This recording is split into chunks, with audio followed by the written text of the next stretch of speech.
I used to live in Kenya when I was about 5 or 6 years old. Okay. And we were in this wildlife park in a grey Morris Minor. This rhino started chasing us. There's me and my sister in the back seat. Right. It was like something out of Jurassic Park. Yeah. We were turning around saying, "Believe it, Dad. Just put your foot down, Dad. We're in a field. Put your foot down." This rhino was chasing us. One from Mark here in Derby. Went on holiday for our first romantic holiday to Tunisia years ago. Decided to take my girl into a petting zoo. I got a bag of food to feed the animals. A giant goat then went for me, putting his front legs over my shoulders and proceeding to headbutt me over a fence into one of the pens, covering me in the food and making my nose bleed. I got out of the pen, then the goat and all his mates attacked me again, sending me running and screaming like a girl out of the zoo, with my girlfriend rolling with laughter on the floor. A tarantula climbed up the bottom of the bed on the sheet. Yeah. And it walked all the way up.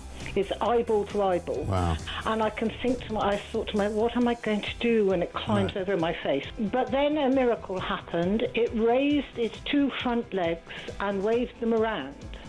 And then it turned around and walked down the side of the sheet. Boris Johnson been attacked by an ostrich. The former PM was enjoying a safari trip with his family when the bird leaned into his car and went oi oi and pecked his hand. In footage shared online, he quickly jerked from the ostrich. Don't dirty minds away from the ostrich, and shouted, "Oh, Christ, get hell," before driving off. And so I just set it out there. Have you been attacked by an animal? When I was across the UK, on DAB+, on your smart speaker, on your smart TV, and on your side. This is Talk.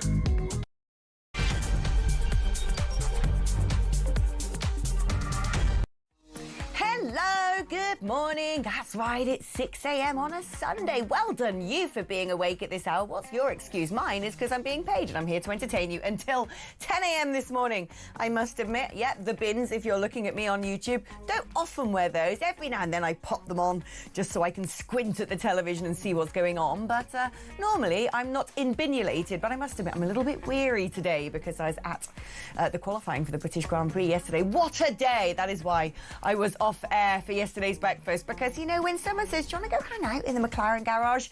the answer is always, yes, I do. So there I was at Silverstone yesterday. What a lovely day I had. So a bit bleary-eyed this morning, so I didn't get much kip. So bear with me. And you know what happens when you haven't had much sleep? The tendency is, if you're feeling a little bit shortchanged on napping, you get a bit grumpy. Feel a bit miserable, feel a bit downcast, a little bit blue, a little bit snippy, a little bit gripey, a little bit moany, a little bit rageful. That was me this morning. I just woke up very angry at the world, and I thought, you know, I'm just going to tap into that. I'm just going to, like, embrace my feelings of fury at the degradation of our United Kingdom and just vomit it all out on air for the next few hours in the most entertaining way possible, in what I like to call, and you know what I'm going to say if you're a regular listener, that's right, communal catharsis. It's where we all get together and have a good group moan-a-thon and feel much better as a result. So I'm inviting you to join me on the therapist couch and get off your chest whatever it is that seems to be harrowing your mind. 0344 499 1000 is the number to call if you'd like to vent. And, you know, it's basically free because it's your normal network rate. You'll be hard pushed to get a therapist on the NHS for at least 2 years, and everything else is going to cost you a pretty penny. But no, you come to Auntie Alex and we share our agony together. You can also use that number to send me a WhatsApp message, or indeed leave me a voice note on WhatsApp 0344 499 1000. If you'd rather send me a text message, it is 87222. Now, if you're going to do that, you have to write the word talk before you smuzz. That way, it finds its way around all the rubble lurking around in the outer solar system, pinging off various satellites and space junk and, you know, all the things that seem to be hovering around our planet. Orbs, aliens, undiscovered stars, constellations that are yet to be named, things with strange acronyms beginning DMBX 1500-20. You know, all that stuff that clever boffins at Jodrell Bank knows is there. It manages to sort of weave its way around, dodging and ducking, and hit the masts on top of talk towers and wend its way into this little high-tech setup I have in front of me, from whence I can read it out live on air. Or, if you'd rather message us on X, our handle is at talkTV. You'll be pleased to know that you don't have to suffer me alone. I've got company this morning to keep me on my toes and to keep me entertained and hopefully to put a spring back in my step. It is the gorgeous, wonderful, erudite, national treasure, Mr. Rafe Hadelmanku. Wonderful to have you here, Rafe. No waistcoats as well, waistcoat, as you like to say. No waistcoat today. No waistcoat. I don't fit into my summer ones any longer. So. I feel like that. Do you know, about a month ago, I was like, oh, look at that, I've lost some weight ready for summer. And then somehow in the last 2 weeks, I've bloated like a Michelin man. I've been eating too much and drinking too much and living it too nicely, I'm afraid to say. But talking about living things too nicely, we're not allowed to do that, are we, basically? This is the land of misery. Angela Rayner. She's going to make sure that we're not allowed to have a joke. No politically incorrect humour here. And not just on air. We got Ofcom to do that, don't we? Oh, no, during advert breaks, at the water cooler, having a chit-chat over the bathroom stalls. It's all going to be under threat because her workers' rights bill, which is just a disaster and a mitigated disaster economically anyway, is going to pressurise firms to spy on inappropriate conversations. Yes, you have to wonder whether the Labour Party are deliberately trying to make themselves the most loathed and detested and unpopular party in history. That's it, off to the police cells for you. How dare you say that? Once an Englishman's home may be his castle, but so is the pub. And it seems as if they're going after, the core essence of what British and English identity are all about. And as you quite say, this is ridiculous. Essentially, they are trying to sow cotton wool employees that just overhearing the slightest risque joke may end up with not only you being barred, but with the employer of the pub being held liable. But who sits there on high and decides what is an inappropriate conversation? Well, this is the question. Imagine a situation where you have a gay employee in a restaurant and a Muslim employee. The gay employee is dealing with a table of Muslims and he finds their conversation insulting and offensive. The Muslim employee is dealing with a gay group and one on the other side. And both sides have obviously got grounds to be offended if they are so sensitive. There is no gauge for this. There's no legal definition of what offence is. It's a chilling crackdown on free speech. It's going to, the OBR and others have said, even the Equality and Rights Commission have said this is a broad brush which is going to severely impinge on free speech. But also it may need to have banter bouncers employed now to actually monitor what's happening in these restaurants and pubs. But remember here that this is why I say this is an attack on the British identity. The pub is a public house. This was the place, your houses used to be very small. People would congregate on the street corner in their local pub. It was a place for the community to gather, the place for conspiracies, the place for political parties. These are places where actually, the great milestones of much of British political history were formed and founded. Who's to say now that you could actually hold a meeting like that these days if somebody gets offended by it? My think tank, the New Culture Forum, we have branches across the country. We often hire pub rooms in which people can gather. Now, many people working in those pubs might dislike what we're saying, so we will potentially be affected by this. It's just, adding to this sense of doom and grimness and impending overregulation, there are a couple other stories I've seen. So this one, front page of the Express. This government are just wretched, aren't they? Apparently they could impose monthly refuse collections. Monthly. Oh, yeah, we see how that worked out in Birmingham, didn't we? When you don't pick up the trash, turns the whole streets into trash. And not only that, they might monitor what we are throwing away using things like microchips. What on earth is going... Collect our bins! That's what we pay you for. That is what taxes are for. We put stuff in black bags, we leave it outside our house, you send a big truck around, you put it in the back of the truck, and you magic it away. That is what the purpose of council tax is. What is this? You're now going to be sniffing around my bins to see how many bottles of wine are clinking in my green box. Like, get a life. This is absolute... And then, tell us how you really feel, I told you I had Alex. a bee in my bonnet. So they're going to prevent us having a joke, control our speech, monitor the rubbish we're throwing away. Then on top of that, they're going to give people fines for vaping at a bus stop. What's that supposed to do? Well, Who's it affecting? Vaping at a bus stop? Oh, there'll be some sort of moaning Mrs. Miggins out there going, I don't like it when I get a waft of breath that is tinged with watermelon flavour. Oh, get a life.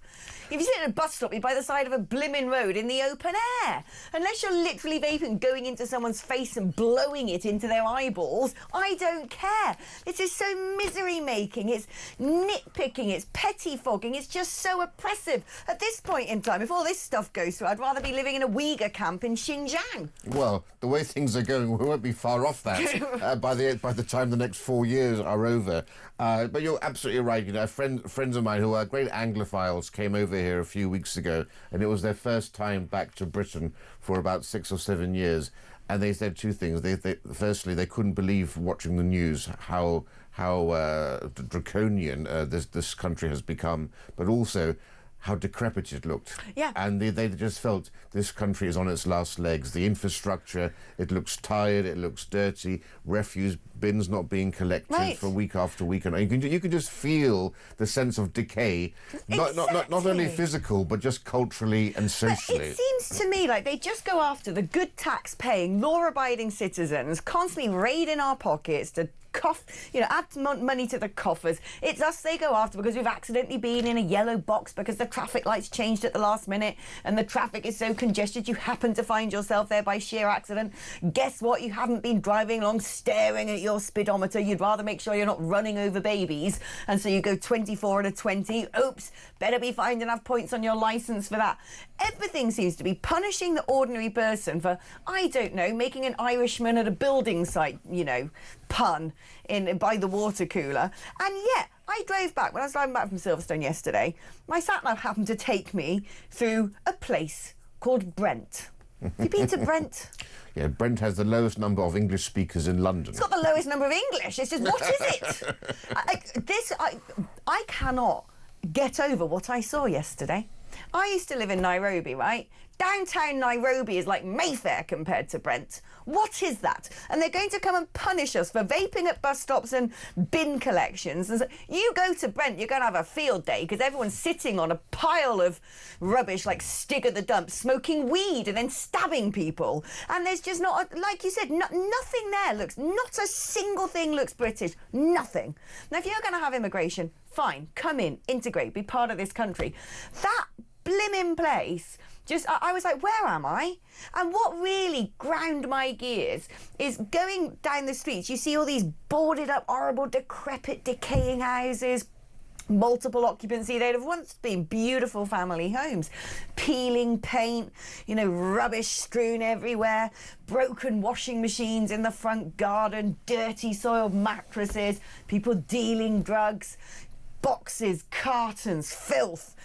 And you just think, my gosh, who are these people? Because they don't seem to be hard-working, upstanding members of society contributing to the economy. No, that's what we do. Those people, nothing. Nothing happens to them.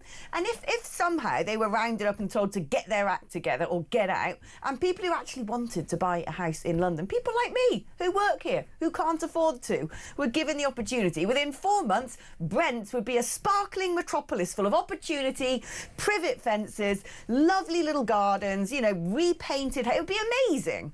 But no, it is a dump. Yeah, well, it's quite simply because whereas some countries, Canada in the 80s and 90s was everyone thought, oh, this is the most progressive nation. They were cherry-picking the very best immigrants from around the world, professionals who would add into the country. The immigrants that we've invited in, the majority of them, I'm afraid to say, are the flotsam and jetsam of the world. Only 0.6% of the last 3.5 million immigrants have been scientists and engineers. Only 0.6% have actually been sort of... And only 0.8% were doctors. I'm afraid to say, only 1 in 20 migrants to this country are high-earning, high-skilled. The vast majority of immigrants to this country are low-skilled, low-earners. The average immigrant to this country is a net drain on the economy from the moment they set foot on British soil. By the time they get to retirement age, each one will have cost us £151,000. If they're lucky enough to live to 80, each one will have cost us £464,000 each. Why? Why are we doing... I can't live like this anymore. This is how the British people are feeling. I can't do this anymore. I cannot work my butt off, pay a ridiculous level of tax, be crowded out of being able to buy a house when I'm, way above the national average earnings, and feel like this country hates me, that I can't speak, that I can't make a joke, that the local pub's shut down, that my bins are only going to be collected once a month, that I've got to live in some sort of, Chernobyl because everything looks like it's gone to wreck and ruin. And then you drive through somewhere like Brent and you think, my ancestors, blood, sweat and tears, gave up their lives in world wars, sacrificed, built this country. And frankly, so have I. So I might not have, got out, hammer and chisel and actually made edifices of, masonry myself, but I've paid taxes since I was 16 years old. All my life I've worked, got my first job at 14, never missed a beat. Or I've never broken the law. I've never done anything wrong in my life. And I look around at the house that I should be buying in Brent. It's not in central London, but that should be something I can buy and I can afford it. And I look at all these people who come to this country and it's not their country and they don't care. They trash it. They don't care. Well, if you import the third world, you get the third world, I'm afraid to say. And but I've lived in the third world. The third world is like a, shining utopia compared to Brent. Well, not parts of the third world that I've been in. I've been into the slums, and it's no surprise if you're coming from a culture where you're not taught about not littering, where you're not taught about not spitting in public. If you're not taught about the social mores of Western culture and Western civilization, you almost can't blame them. And once, of course, you go into a ghetto, there's no incentive for you to integrate. Because your daily lives pass without interacting with anybody of a different culture. You've got your own satellite TV channels, you've got your own shops, you've got your own religious places of worship. There are parts of the north of England where children think that the country is majority Asian because that's all that they see in their daily lives and they have no interaction. Mass immigration has been the greatest act of harm in our history, far more consequential than Brexit. We were given a vote on the Brexit referendum, which was betrayed, mind you. We were never given a vote on mass immigration. In fact, of course, every time we did elect a government, it was to lower immigration in many to the respects, tens the vote of thousands. for Brexit was a vote for controlling immigration. And the cost of the fight in the Second World War, I would say, was less damaging than the harm wreaked by mass immigration. And we often talk about Tony Blair, quite rightly, as being the person who opened the doors to mass immigration. But it's Boris Johnson and the Boris wave that have made Britain as unpleasant for the reasons that you're outlining here, because the immigration coming from Tony Blair, at least, these were Europeans who had a similar value system, who parallel cultures, Judeo-Christian understanding. But now we've imported people from the subcontinent, Africa and elsewhere, who simply just come from culturally incompatible cultures. I don't think I actually saw a single woman's face in Brent yesterday. They all dressed up like ghosts, and I just can't. I can't fathom anymore what is going on here, how such an act of cultural vandalism has so willfully been meted out on this country. What is the value for us? Why is this going on? Who's behind this? I cannot fathom how a government cannot control its border, how that is possible. You can control borders. I don't care about the excuses. It can be done. And, now we've got the Conservatives. Oh, suddenly they've come up with an idea after 14 years of creating this horrible problem. The record numbers of people coming into this country, as you said, Boris Johnson under that previous government. And they've come up with a brilliant idea, haven't they? Oh, I know, let's prevent foreigners claiming disability benefits. Why are they doing that anyway? Exactly. I mean, I said this years ago, and I wrote a piece about it years ago, and you want to pull your hair out when Kemi Badenoch and the Tories are trying to take the moral high ground and trying to be seen the champions of common sense, given that they are the ones who essentially dug the hole ever deeper. Look, nobody who's not a citizen should be getting benefits. Citizenship should bring benefits, quite literally, welfare benefits. You pay money into the system, and then when it's your time of need, it's an insurance policy. You can withdraw the things you need from the state. But I've lived around the world. I've lived in India. I've lived in Kenya. I've lived in Ghana. I've lived in China. Now, I didn't go there on a gap year. I worked and I lived there. And at no point when I was there did I think if I lost my job I'd go and sign on and get some money or get a house or get a hotel. It's just... I just feel like I'm not liked or not wanted in this country, and yet it's demanded of me all the time that I put my hand in my pocket and pay for some ne'er-do-well coming over from some war-torn hellhole who hates us, who wants to just, get whatever they can for free. And I don't blame them. Yes. I don't blame them, because I said on Twitter the other day, if someone said to me, here you go, you pay this person 5k, we'll drop you off on the beach of Lanzarote, from whence you'll be picked up, put in a nice 4-star hotel. Oh, don't you worry, it's full board as well. All your meals are going to be catered for. You'll get some pocket money. We'll even give you a free phone. And in case you get a little bit bored, you get some free travel, some entertainments, maybe some tickets to a football match. You'll be beatified. People will be there clapping for you, going, you're so welcome. If someone said that to me, I'd be gone tomorrow. Yes. I'd be there. It's human nature. Nobody can fault migrants living in hellholes and wanting a better life.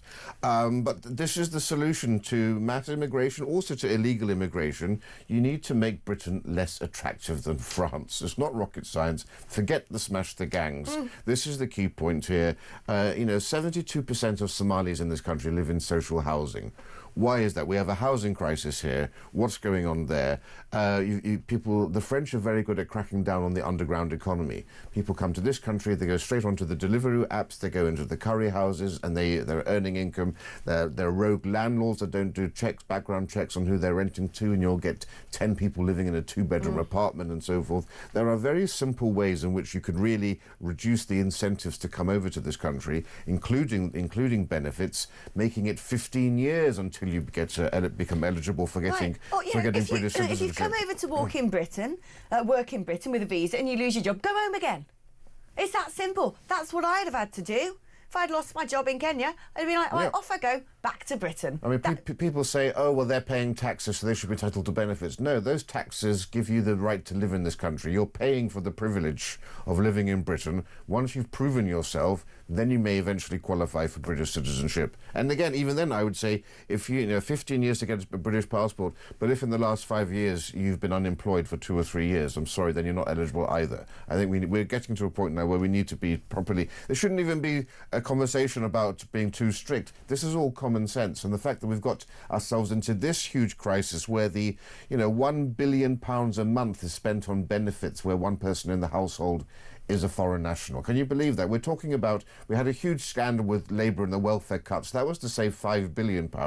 We're spending £1 billion every month on benefits. We're spending, £15 billion over the next few years on migrant hotels. There is so much waste in this country. Meanwhile, our people are suffering, can't get on the housing ladder, can't get GP appointments, can't get their kids into the right schools. Do you know what I thought as well? When I was driving back through Brent, and I just looking at my... Do you know what the BBC should do? Instead of constantly sending David Attenborough to check how much plastic there is in the ocean and bemoan the fact that, certain species are about to go extinct, they should put him in an armoured vehicle with bulletproof, windows and a stab vest, and send him to Brent to see if he can see what's happening to British culture, because that is the most endangered species when it comes to London. Well, that is an eye-opening moment. That would wait. If anybody in this country went to spend an afternoon in Brent, they'd suddenly go, holy moly. What is this? London is the first city, I think, in history, at least in the last 1,000 years, where the indigenous population has become a minority within the space of one generation.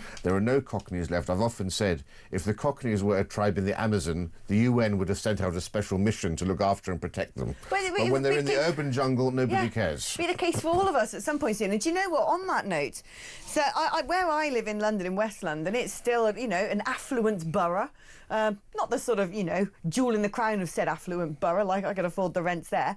But it's, once upon a time when I first moved there 4 years ago, it's very nice. Now, it's already in 4 years declined into a hellhole with migrant hotels and leering men spitting on the streets, smoking cigarettes, following you up and down, bikes on the pavements of all these illegals, pretending they're doing deliveries, probably selling drugs. And that's in 4 years, it's really declined. And I looked at Brent yesterday. There's going to be all sorts of people moaning about me singling out Brent, but seriously, it is monstrous. And I thought, in about 5 years' time, that's going to be all of London.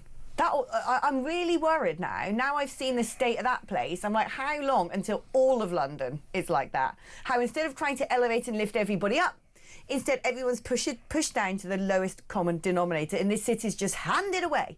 Because I'll tell you what, when I was there yesterday, looking at the scenes, did I find that diversity was our strength? No. Well, we know that diversity is our greatest weakness, and it's about time people spoke about it. And all of the sociological evidence, all of the economic evidence shows that the higher the degrees of ethnic diversity in towns and cities, the lower the levels of social trust, the lower the levels of economic productivity.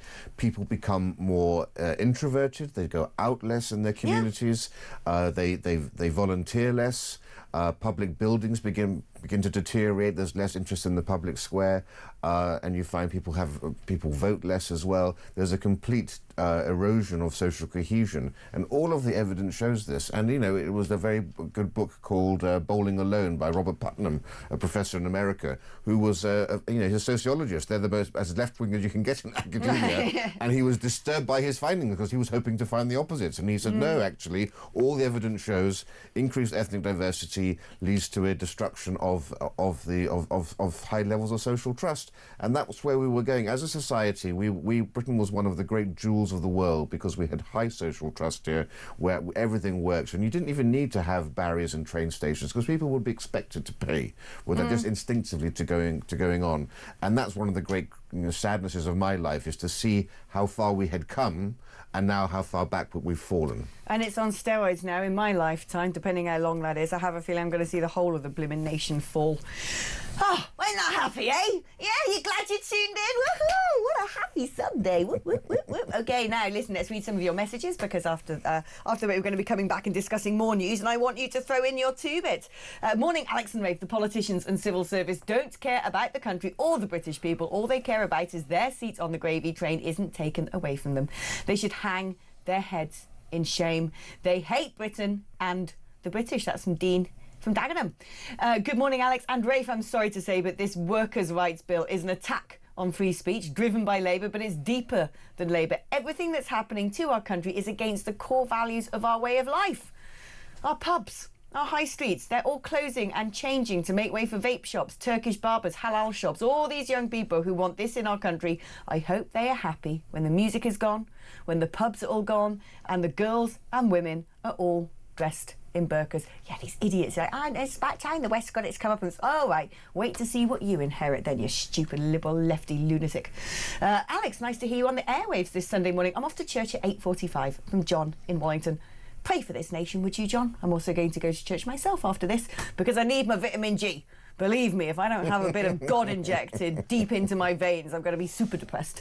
Morning, Alex. I'm in no doubt whatsoever that this loony left government is out to ruin this country. Starmer is the starter and Rayner will be the main course. Not an amuse-bouche, definitely. Not an amuse-bouche, a poison chalice. That was from Kevin in Southampton. We're going to take a short break now, but don't go anywhere because more communal catharsis is coming up after this.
I've seen Brexit, I've seen Jeremy Corbyn, I've seen Boris, I've seen Partygate. But what I've seen this week is quite incredible. What's it been like close up? What is it? Chaos? It's total chaos. And I'll tell you what, one of the big things was during that vote on Tuesday, where the government, this big welfare reform, the benefits crackdown.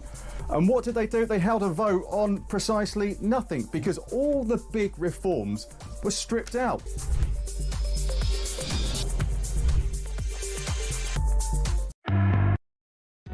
Across the UK, on DAB+, on your smart speaker, on your smart TV, and on your side. This is Talk. Well, hello, welcome back. We've had a bit of a start, haven't we? I told you I was angry this morning. You were warned. Rafe, let's talk about this story in the Times today, which is voters think that Sir Keir Starmer's Labour Party is as chaotic as the Conservatives. What's going on? Why is it in this day and age that governments can't do anything? They can't... I mean, look, even if you despise a government's ideology, it's so difficult to get anything done. And then equally, nobody actually listens anymore. The defiance and the disorder now and the disobedience in politics that to me seem to sort of really take hold in Brexit now just means that whoever's in government, it's a pantomime of chaos. It's a pantomime of chaos, and of course they aren't the puppet masters, they are the puppets. This is the reality now. It's the civil service that controls government in this country. You might want to call it the deep state or the establishment or whatever, but the fact that neither the Tories nor Labour can do anything, I think just demonstrates the degree to which much of what happens in Cabinet and elsewhere is performative. And they may come out and grandstand and get the red top headlines, but of course the Sir Humphreys of this world simply say, you know, the computer says no, Minister. It's ridiculous. And this is what, and we saw with the Tories, where the Home Office, which I think is a fifth column in this country, working to actively undermine why the is nation. it though? I don't understand why. Why does this? Because we all go, oh, the civil service, the blob, it's a mess, drain the swamp. They don't let governments do things. They all seem to hate Britain. Why do they? How have we managed to get all these people who are supposed to be running the country who'd rather just run it into the ground? It's because Britain is a post-revolutionary society. People need to understand this. We've had a long march through the institutions. It's a quiet revolution, and revolutions don't require mobs in the streets and, you know, red flags flying from rooftops. The institutions of this country look precisely the same, but the people who run them bear no comparison to other generations. They are cuckoos in the nest. And the people, of course, who now occupy all of our elite institutions, civil service, government, media, cultural institutions, are people who actively loathe Britain. They're indoctrinated with far-left progressive ideology, critical race theory, gender ideology, open borders, post-colonial theory. They're embarrassed by Britain's past. They're embarrassed by what we are. And, you know, Peter Hitchens made a very good speech about this a while back, because he was a far-left Trotskyist. And he said, we wanted mass immigration when I was on the far left, not because we liked immigrants, because we hated Britain and we wanted to damage this country. And you've got that element in the Home Office. You also have in the Home Office lots of people who are... There's a Muslim network in the Home Office, lots of ethnic minorities for whom, of course, they don't see immigration as in the same way many of your viewers and listeners will see it as well. Vengeance or vengefulness among some people in this country who have been given all the perks of living in Britain, in a G7 nation, in a free society, in a society where, frankly, when people bang on about racism, why are you trying living somewhere else then, sunshine? And instead of being grateful, they seem to resent us. Well, why would you buy into Britain if all the messaging you're getting is that Britain and the West and America are the source of all evil? We're born into the original sin of racism, which we can't possibly escape. Essentially, that the empire did nothing but bad. All the messaging immigrants get when they come to this country, or people who were born in this country, along with the native-born young population who are now indoctrinated in our schools and universities, all the messaging is that Britain is bad and the West is bad. And so it's no surprise, therefore, that and if you look at levels of patriotism, in 2008, 80% of British youth under 24 were proud to be British. Today it's 40%.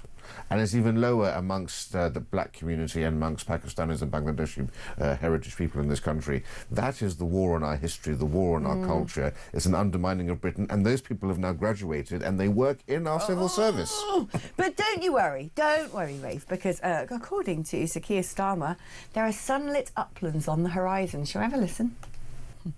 He's nicked that from Nigel, hasn't he? Nigel keeps banging on about the alarm clock population. We're here for people with the morning alarm.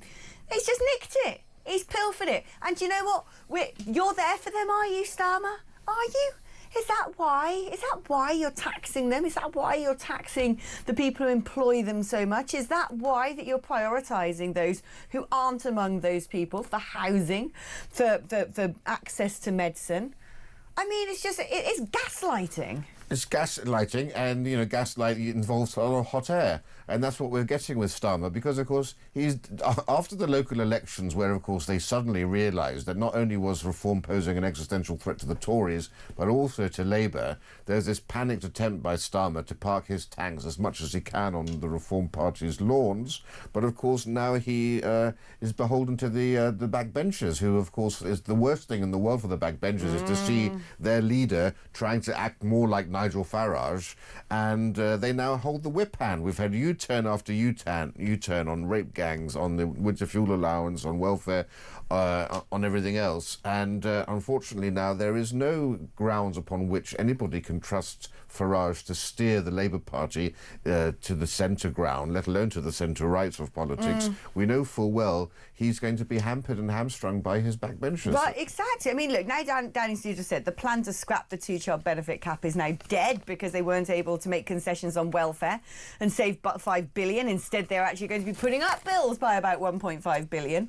I mean, we desperately needed welfare reform. I was reading the other day that it's something like 500 people a day are being signed off with anxiety and ADHD. I'm like, what? Go away. You think I'm not anxious?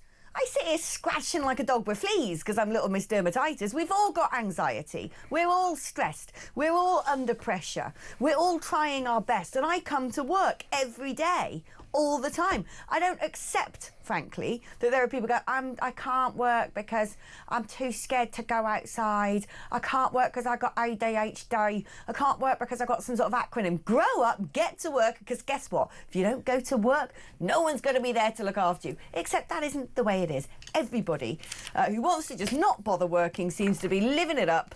And I'm glad, actually. I'm glad, actually, that this two-child benefit cap is not going to be scrapped, because I don't believe we're in a situation... It'd be nice, wouldn't it, in this country, if we had enough money slushing around to make sure people with multiple children could have enough money to care for their multiple children. But I'm afraid we're not in these sunlit uplands. We can't afford it. So I'm not bothered by that. Me neither. But it has to be said, you know, that lots of the do-gooders say, oh, no, but, you know, the mental health is a real issue. Yes, it is a real issue. But the number of people with acne are getting benefits, for example, anxiety. And this is a uniquely British phenomenon. It's the only country in the Western world that is still lagging behind because of COVID with these things. Remarkably, people under 28 take more sick days than people over 50 now, which is a remarkable thing. There's something that's gone on with the minds of our young, and that needs to be investigated, because people are having... I tell you what I think it is, Rafe. It's these things. Amongst other things, it is this stuff. And I think it's probably particularly afflicting the Anglosphere, because the amount of stuff on these things in English is probably greater than the amount of stuff on these things in Portuguese. And once upon a time, if you didn't work, there'd be A, social shame attached to it, B, you wouldn't be able to afford to not work, and C, you'd be bouncing off the walls, there'd be nothing to do. But actually, if you can sit at home now and just get a paycheck from the state, which covers your Netflix account, and sit there and play Spider Solitaire while watching Bridgerton, great. Why wouldn't you? Why would you bother joining the rush to the commute, to be taxed to the hilt? Why, to get stabbed on the underground? Why would you? But it's actually... look, a very good point on the Anglosphere, but this is a uniquely British phenomenon because of our welfare culture as well. Because in America, of course, which is the home of the smartphone, you don't get that, because, of course, they're much less tolerant of people skiving off. Right? Far fewer public holidays, far fewer benefits. People there do work. work. And of course, we see their economy striving ahead compared to Europe, of course, where its GDP is much higher here than it has been ever since 2008. So there is something going on deeply in the psyche of the British youth. I think it's cultural and as well as technological. And the question is, how do you shake up a generation out of that? Also has to be said, of course, it's also due to the fact that we've got a lot of immigration has come to this country, and so you've got a very large demographic population here, which we've never encountered before in terms of the ratios, and no one's looked into that either. No, it's true. Now, you mentioned COVID just then. After the break, let's talk about what's been going on in Reform UK, because yet another MP, now no longer officially in the party, has resigned the whip over some pretty dodgy sounding pandemic business dealings. We're going to be discussing that after this.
Across the UK, on DAB+, on your smart speaker, on your smart TV, and on your side.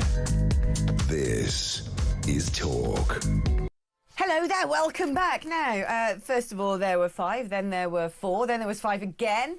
And now there's 4 again. We're talking about Reform and its cohort of MPs on the green benches, because Rupert Lowe went, Sarah Poaching came in, but now James McMurdoch is the latest person to resign the whip from the party voluntarily, apparently. Now, this comes down to an investigation by a journalist where apparently he was speaking off the record with a journalist who'd been digging around into businesses he set up during the pandemic that claimed certain loans.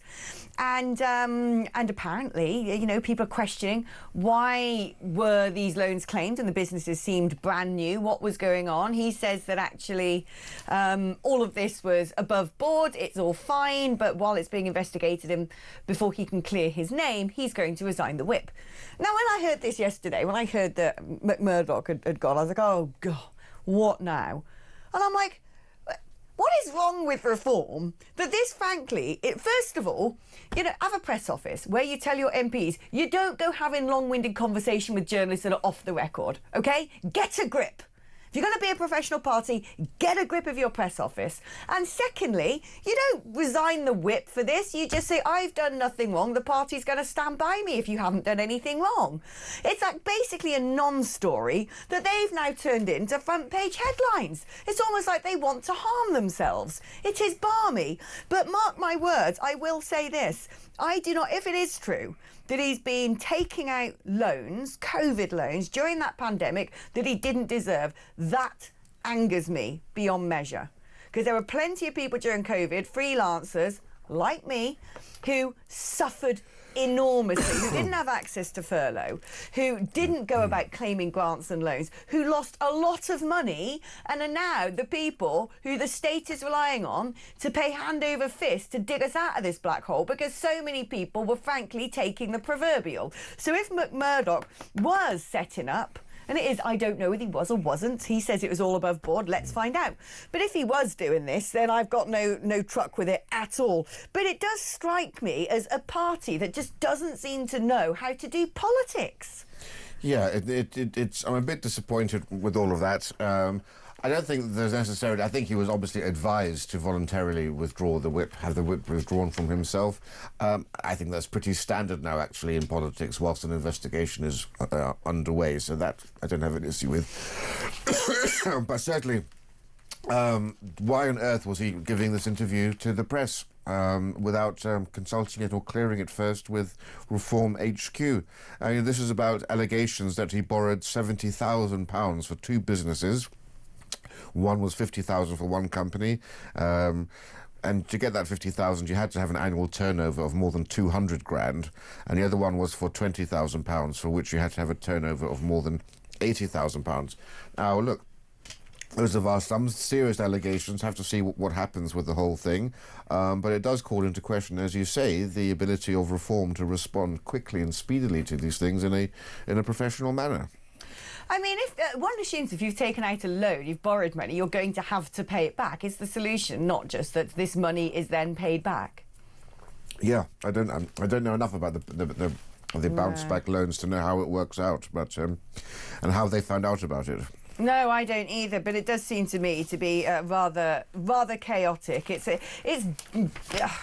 It's fury-inducing, frankly, because this is a party riding so high in the polls and doing some things absolutely brilliantly, and a much-needed tonic to a society that seems to be, you know, careering headlong towards disaster.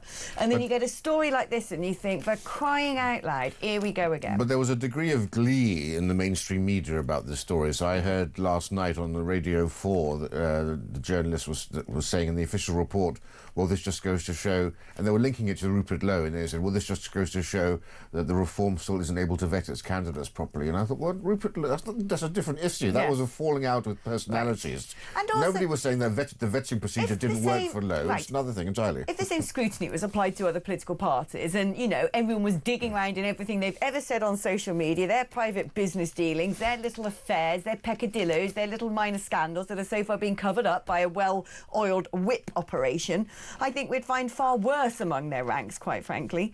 And it is a disproportionate witch hunt often when it comes to a party like Reform. But it does anger me that I don't know what goes on in that. You know, what, half the press office down the pub at 4 p.m. not doing their jobs?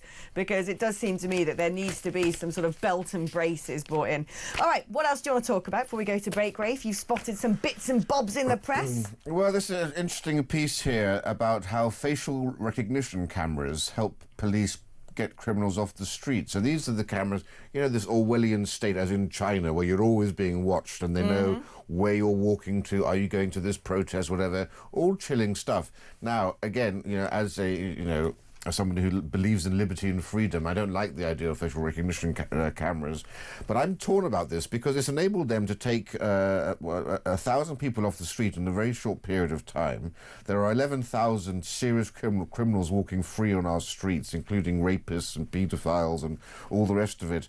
And it can take seconds to find one of these chaps now, whereas normally it would take you months to do so. Yeah. And were we in... If we hadn't had mass immigration... And we're in a high-trust society, yeah, we wouldn't need it. I would be completely opposed to it. But likewise. I think, given the amount of antisocial behaviour, the shoplifting, the stabbings, I actually think now maybe we do need to have these cameras. Yeah. But the problem is, of course, as you were saying earlier, it's the wrong people who are always at It'll be us. It'll be us. It'll be you and I. It'll be the fact that I've put my sort of, you know, my bottle of Merlot in the wrong blimmin' green bin, that I'll be sort of, you know, getting fines and penalty notices. And it was the same in COVID, those sort of... what are they? PCNs, penalty charge notices. Yeah, because you sat on a blimmin' park bench, and yet people are going out on the rob mugging grannies. Just like, oh no, carry on. You know, put on a bally, you'll be fine. Honestly, it just sickens me. But you're right. It is because we don't live in a high trust society anymore. Although, saying that, it's very easy when you live in London to be so doom laden, because you look at London, you just think this place has gone for the dogs. It is so crimey. It is so dirty. It is so unrecognisable from where it was even 10 years ago. But get outside the M25 and you suddenly go, there you go. England still exists. There are still pockets. No, I travel around the country to the various branches of the New Culture Forum to give talks and things, and of course everyone thinks their own town and city is declining. And I'll go to Edinburgh or I'll go to Exeter and or Liverpool, and I'll say, if you think this is bad, this is like go to Brent. Well, so this is like going back to the 1980s in London. When I go to places like Liverpool or Edinburgh, I think I've gone back a few decades, and I say, you don't know how lucky you are, people. No, it's true. It's very true. OK, we're going to take a cheeky little break now, but when I come back, I want to talk to Rafe about this. The Telegraph has exposed a website, a British website, where there's advertisements for Muslim virgin brides, for polygamous marriages, for sort of, pure meek little things that you can have as your own little slave at home. What do we make of all of that? We're going to be discussing that after this.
I've seen Brexit, I've seen Jeremy Corbyn, I've seen Boris, I've seen Partygate. But what I've seen this week is quite incredible. What's it been like close up? What is it? Chaos? It's total chaos. And I'll tell you what, one of the big things was during that vote on Tuesday, where the government, this big welfare reform, the benefits crackdown. And what did they do? They held a vote on precisely nothing, because all the big reforms were stripped out.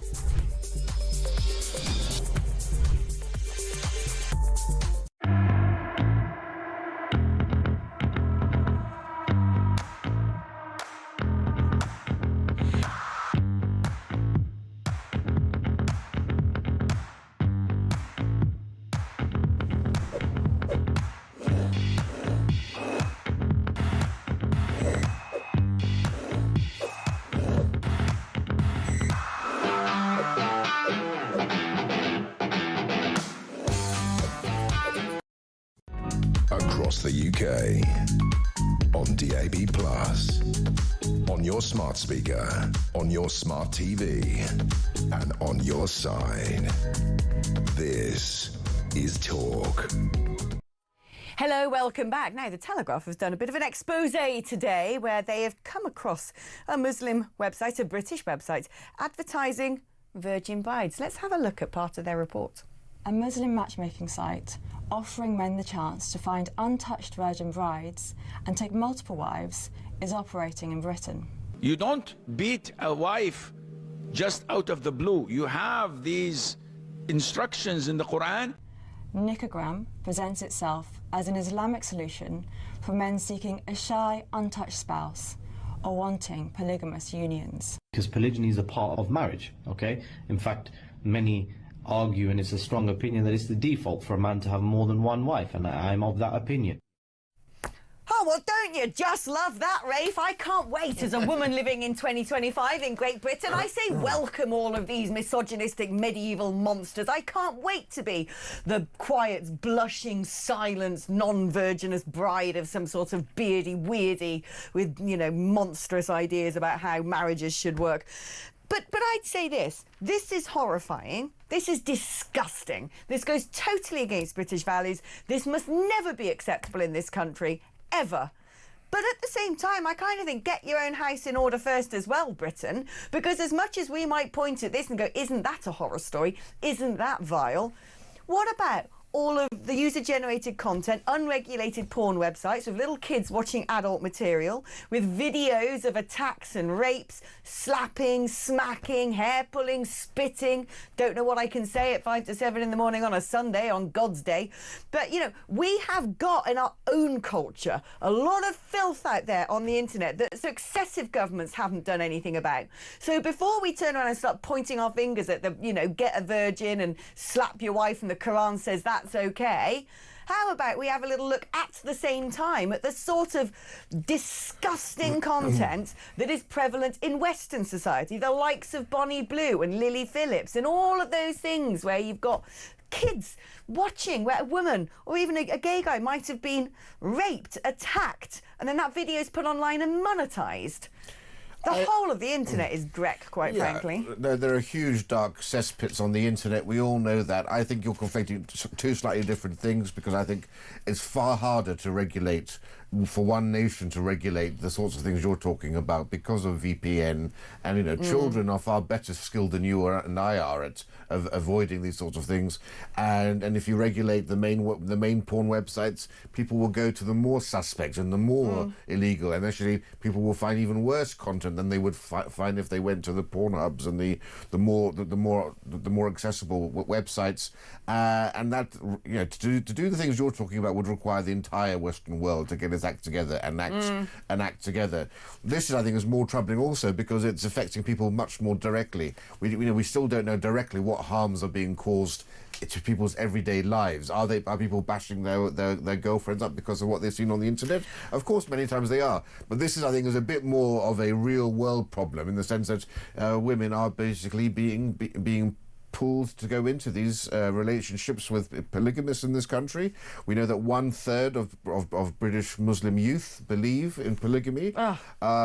What I don't understand about this app is how do they select the women if they're all wearing burqas and niqabs? Do you swipe left or right? I mean, I'm really curious as to what's the difference? They find... What's the difference in polygamy and polygyny? I don't know. I don't know. No, I don't know. So, someone can Google that for me. That'd be great. The problem great. with polygamy also, of course, is that they would fall foul of British laws, and so they have marriages in the mosque only, but they're not civilly registered.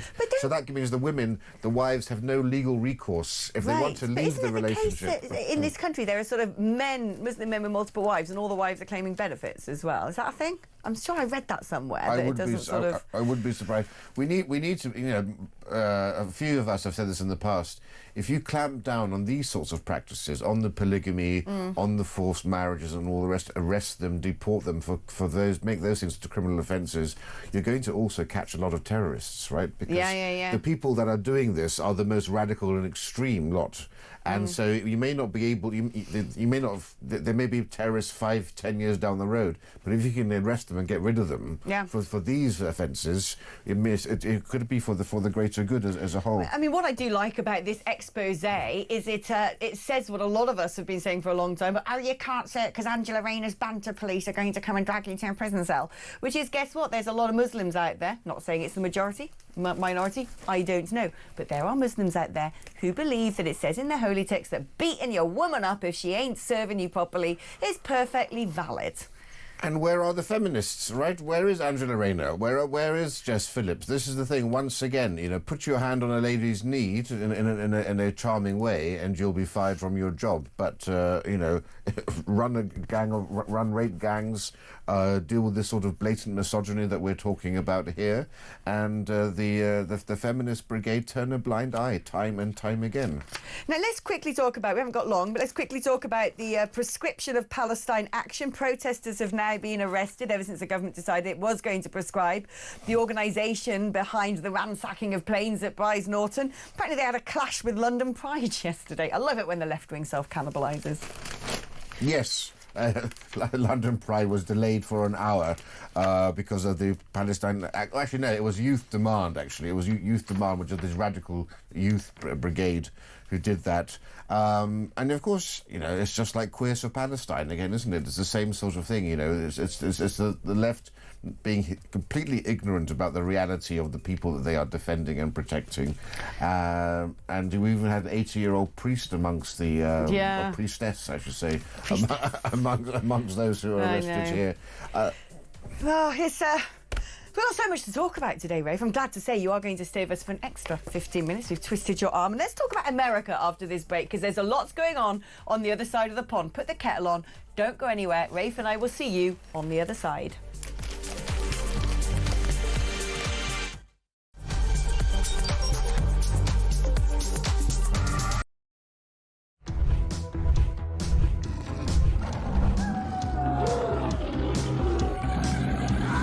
We've just been talking in the office here about how many of us have been attacked at some point or other by some form of flying beast or any wildlife. I mean, so we'll take your stories this morning.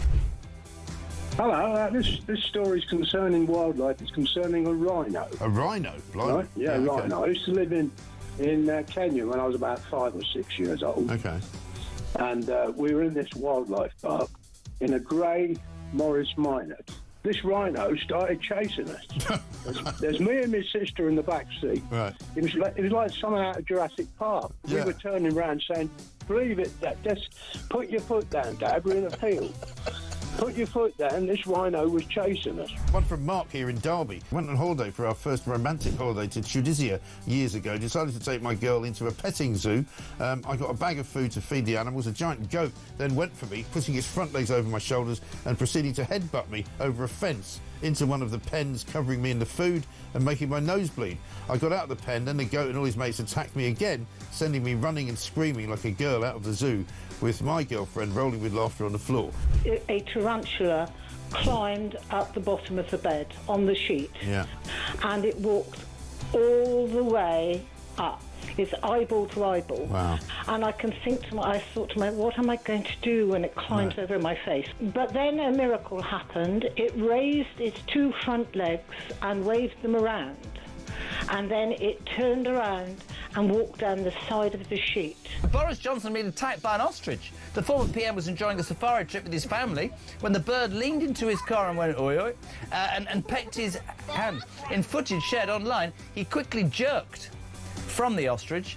Don't dirty minds away from the ostrich, and shouted, "Oh, Christ, get hell," before driving off. And so I just set it out there. Have you been attacked by an animal? When I was about 7, says Trevor Jenkins, on holiday in Spain in the 70s, a monkey pulled my long hair. It was long because it was the 70s. I was in floods of tears. And as the family car drove out the car park, an elephant ripped off the car mirror. We got the message. Spanish animals aren't to be trusted.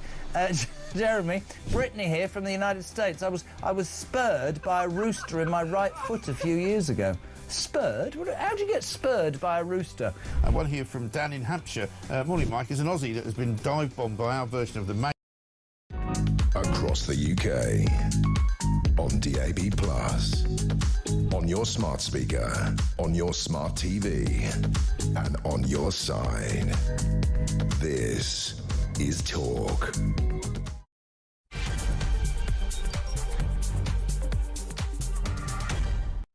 Hello there, welcome back, and welcome if you have just arrived. And where have you been for the first hour? Because Rafe and I have been having a good old rant, haven't we? My goodness, we have let off some steam, more steam than 1,000 kettles boiling simultaneously at 7 o'clock on this Sunday morning. If you have missed the first hour of the show, then do you know what you can do? You can catch up again on the Talk app or on YouTube. You can do a little rewind and enjoy afresh everything that we have shared so far this morning. Now, let's focus our attention on what is going on the other side of the pond, because when it comes to deportations, America has got its act together, hasn't it? Yeah, well, where there's a will, there's a way. Where there's a Trump, there's a way. Just goes to show what could happen over on this side of the Atlantic, given the success that America has seen with its deportation plans. Of course, Trump's controversial Big Beautiful Bill includes huge increase in funding for ICE, which is the Immigration and Customs Enforcement body, and they are now going to have a budget that's larger than the Drug Enforcement Agency, larger than the Tobacco Firearms Bureau, but also larger than the FBI. This is the amount of money going to this, and they're going to double the size of their detention capabilities. But I think that is proportionate, actually, because illegal immigration, people trafficking, is now a bigger illicit industry, isn't it, as far as I'm aware, than drugs trafficking. It really is. As we were discussing in the first hour of the show, it is the blight of the Western world, these uncontrolled borders. Do you know, one of my favourite characters in the Trump 2.0 regime is Tom Homan, who's the head of ICE. He's like some sort of, how would you describe Tom Homan other than some sort of gravelly voiced, hard man, skinhead? He should be in a Dick Tracy, one of the villains in that. He's a great guy. What I loved about him, and it shows you the contrast, but in that American can-do attitude compared to our sort of nihilistic navel-gazing. First week of his election, of his appointment, he said, "We're going to embark upon the biggest policy of mass deportations in American history." You know, it was taking no prisoners at all, compared to what we see from Yvette Cooper. Compare that to Yvette Cooper in this country, and it's worked. You know, that no-nonsense attitude. In the first 100 days of the administration, illegal border encounters totally collapsed, and so these border towns have actually become very quiet, and all these undocumented workers have disappeared too.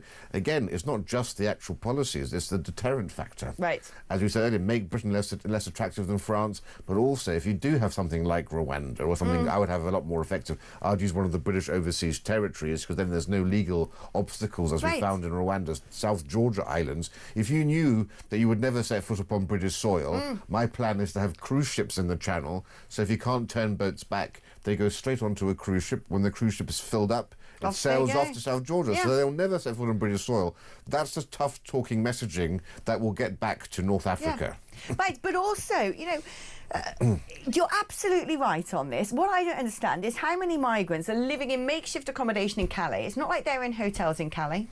They're in, you know, canvas cities. They're having to eat gruel from NGOs who are handing it out. They're not allowed to work on the black market, in theory, and France has been a lot stricter on this, which is why they all want to come to the UK. If we just had, you know, 6 months of saying, right, from now on, all people crossing the Channel are going to be put into tents while it's the summer months, yeah, I'm afraid you can see Calais on a good day from Dover. It isn't in some tropical hemisphere that's completely different, you know, weather to our own. If you suddenly turn around and said, right, we're going to ring fence, they did it at Glastonbury, great, ask blimmin' Ross's chops at Worthy Farm to keep all the sort of, you know, chicken wire fences up and the outposts controlling who can come in and come out, put all the boat people into tents together, and they would stop coming, because they know they get the house, they know they get the hotel, they know they get the pocket money, just as a French politician once said, it is El Dorado for illegals over here, and I'm done with it. Yeah, precisely. Well, my proposal is anyone new who's coming should never set foot on British soil. Yeah. Straight onto tatty old cruise ships, then sailed off. But for those who are here, yes, empty not only the migrant hotels, because that's what they're planning to do, right? They want to empty the hotels, but they're going to go into private accommodation. Yeah. Empty all the private accommodation, all of the migrant hotels, and build temporary refugee camps, preferably on cold, windswept parts of our islands. And I'm sorry, but, you know, after the Second World War, Polish refugees, many of them children and women, were living in these in refugee camps for years, got married, didn't mind it at all. I know people from my mother's generation who were like that. We have our own boys, our own soldiers are living in camps and tents. We know that 80-odd% of the people coming over are young men of fighting age. Why are they in a 4-star golfing resort? If our boys can live in tents, so can these chaps. Right. And if they're hardy enough to have lived in a tent in Calais waiting to get onto a dinghy, you're hardy enough to live in a tent over here in Britain. Like Andrea Jenkins says, who is the Lincolnshire Mayor for Reform, you know, it's fine. It will do. Of course it will do. If you're genuinely an asylum seeker fleeing a war-torn country, you're happy just to be safe. Well, it's that simple. And let's just be honest, they're not asylum seekers, they're economic migrants, and let's be clear, they're scouts. The real refugees, the real asylum seekers are what we saw from Ukraine. Women, children, the elderly and the infirm. Yeah. You don't leave your wife and kids back home if you're fleeing a war-torn country. These are scouts designed to come over here, settle down, and then bring their family over. We need to stop calling them asylum seekers. They're economic migrants. And also, let's be clear, you've lived around the world in the third world. The conditions of people in the third world are akin to living in a refugee camp, right? Corrugated iron shacks in all these sorts of places. There's this idea in the West that they have to have a quality of life akin to what we would expect. Right. I'm sorry, they're coming from places where actually a roof over their head is a step up. Yeah, no, exactly. I couldn't agree more. Now, it seems to be something that has happened in the 21st century, which is once upon a time, successful businessmen would fill up their spare time when they feel that they've sort of done a lot in life and made up a good amount of money by perfecting their golfing skills, or maybe getting into vintage cars, have a mistress or two in a midlife crisis. Oh, no. Not anymore. If you've made a fortune, then the latest vogue thing is apparently to set up a new political party. And I'm done with it. Can we just all stop setting up new political parties? Yes, the two-party legacy system was tedious and it was dragging us into this quagmire of zero change. But now everyone who's actually made a buck or two seems to want to create some new movement. And the latest isn't this side of the pond. No, it is Elon Musk. What do you make of it? Yes, well, there's an old joke in America. How do you make a small fortune? Have a large fortune and then set up a third party. It's the way that you go about doing it. It's been tried before. I'm old enough. You're too young to remember Ross Perot. 1992, he stood in an election in America. And then in 96, he set up a party called, guess what? The Reform Party. The Reform Party of Canada and America and Britain. Very popular name. The reason that Musk wants to do this, of course, is because he's very upset about Trump's big, beautiful bill, which he sees as basically, the reason he supported Trump and funded Trump's re-election was because he was so concerned about the debt and the deficit in America, and he believes this is going to simply add $3, $4, $5 trillion couldn't he just to it. Couldn't he just plug some of the black hole himself? Don't bother setting up a political party, just write a massive charity check. Well, he is set to become the world's first trillionaire, apparently. Right. But see, and look, we talk about the dinosaur parties in this country, Labour and the Tories. America has a much bigger issue with two-party politics. There really is no other option like we have in this country. And there are people who feel homeless. The Democrats have gone too woke. Trump may be too much on the right. And there are people who feel homeless. So there potentially could be. But history shows us it never works and it fails. But what Musk is hoping is that the margins are so thin in Congress. So this big, beautiful bill only got passed. It was a tie. It was only the vice president who cast the deciding vote in favour. The margins by which the Republicans can get policies through is so slim that he's threatening to just target, I think, 10 to 15 Senate seats. But this is because and hold the actually balance of power. They have elections every 2 years for the Senate. So you get the midterms with an American presidency, whereas we have sort of like, every 4 years, basically, you MPs are elected, and then if you become a peer, you're there forever, aren't you? Can't get rid of the blimmin' lords. Whereas in America, there is this challenge halfway through the tenure of a president where there could be a great sort of replacement of elected officials. And so is that what Trump is planning to do, essentially, to sort of run against Trump in the midterms? Yes, but he's a much cleverer man than I am, Musk, but I'm not quite sure I understand what's happening here, because he thinks he can just target 15 seats and therefore he'll have the balance of power, because only with his people would Trump be able to get anything past Congress. But it seems to me that you would just be splitting the right-wing vote, because I think Musk is so loathed by the Democrats that I don't see any Democrats voting for his party. It would just be Republicans, which means actually you would just increase the Democrat share. Oh, it's the same with all of those egos setting up their new political entities over here in the UK. It's like, can you just go and find a new hobby? Stop trying to split the right-wing vote, just as we're in a position where we might actually be able to have some sort of political revolution in this country. Some egotists are there going, no, I want to have my own thing that I want to be in charge of. Grow up, you're over 60, go and play golf, you moron. It's very often these things end up being a vanity project. People get this sort of bite of politics, especially businessmen who have not been in politics before. They've not done the hard graft of sort of working 100-hour weeks, working for a politician, being a local councillor, standing in an unsafe seat, getting a marginal seat, having to, do the work of politics. They sort of get involved as a hobby horse on the side. Then they suddenly think that they know it all and they can do better. And I'm like, no, you don't. Stick to business. You don't get the game. It's like, just because I've watched Grey's Anatomy, I cannot perform heart surgery. Yeah, and I think that's a lot of it. They've been such great successes in their lives that they're surrounded often by yes men and everything else that they think they can do it. And it's a combination of ego, but also just an inability to a lack of understanding of politics. And, as I've always said, reform is the only game in town in this country. Yeah. This is a once-in-a-century opportunity to reshape the face of British politics. 100 years ago, Labour took over from the Liberal Party as the party of opposition. We could be at the point now where reform takes over from the Tories. Nothing can interfere with that. I think we need that radical shake-up in British politics, and we can't destabilise that. But the idea that at this stage something else is going to come up to challenge reform, I just think is for the birds. It's nonsensical. No, UKIP couldn't do it. The Brexit Party couldn't do it. And the idea that there's something akin to that waiting in the wings is nonsense. Right, no, I agree. Honestly, it grinds my gears. I'm all for sort of expanding the democratic choice. Certainly, I want more than just a two-party system. But it's almost like just when we have our possibility to do things radically differently, there's always somebody who wants to scupper it because their ego is just too big. And I'm like, if you really put the country first, you go, I'm going to do everything I can to back the one opportunity to change things for good in this country. I'm not naming names. I think you know who I mean. OK, well, listen, it's probably time for us to take a little break. Thank you, Rafe. Thank you for staying for the extra 15 minutes. It really has been a delight. After the break, I want to hear from you. So if you want to throw in your two-bit and share your thoughts on anything we're talking about today, the number to call is 0344 499 1000, charged at your normal network rate. You can also send me a WhatsApp message on that number, or indeed leave me a voice note. I like a voice note. It gives me almost like a 30-second holiday. You have no idea what it's like to sit here for 4 hours and just have to talk. I go home and I'm quiet as a church mouse. I have no energy left. But if you give me that little 30-second break where I can play your dulcet tones and your incredible insights and thoughts out to the general public instead, I'll just like ding, ding, ding, the battery power goes up a bit. I'm slightly more restored. I can drag myself to 10 o'clock just for you. OK, you can also send me a text message. 87222 is the number if you want to be a bit old school about it and smuzz me instead. You've got to write the word talk before your message if you're going to do that.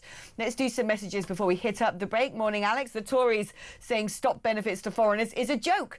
They were a massive part of the problem we have now. With Labour carrying on with the destruction of this country, we need them and Labour and SNPs and Greens and Libs all kicked out of government. Well, couldn't agree more. Morning, Alex. Our eldest daughter moved from the north, to West London 10 years ago. She's a lefty and likes diversity. But even she's admitted to her mum that she's noticed a change in the last few years. She won't admit it to me because I'm a reform voter. I tell you, there really has been a change. You especially, I think it's palpable if you're a woman. Like, really, I think it's palpable if you're a woman. Good morning, Alex. Loving the glasses. Whoop, whoop, whoop. I'd like to know how many civil servants are non-British. They seem to be infiltrating our councils and that awful London mayor. I commiserate with your anger this morning, says Steve from Cambridge. Yeah, there seem to be far too many people at the very heart of our institutions who don't seem to have let's say, much of a foothold in the culture of this country. And if you don't have a foothold, you probably don't have a stakehold. You probably don't care as much.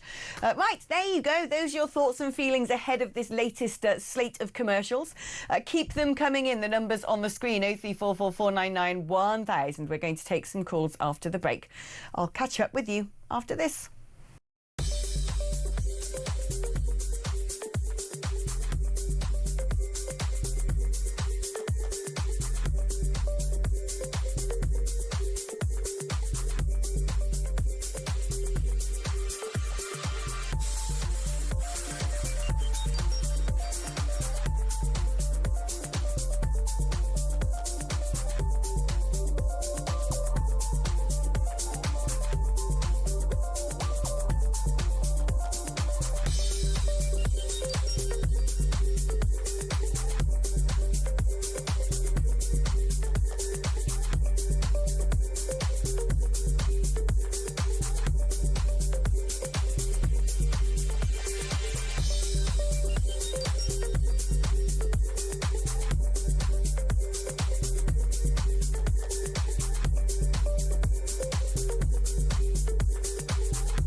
first year of his premiership has been a menagerie of flip-flops, U-turns, embarrassment and lies. He has no courage of conviction. He, to such a degree, Ian, that he's not even got any loyalty from his own backbench. He has had this country in a precarious predicament, neglecting our defences, welcoming fighting-age legal migrants in their droves into the bosom of our country, and putting our country and its people at risk of attack. He's put his arm around the pensioners, the farmers, waspy women.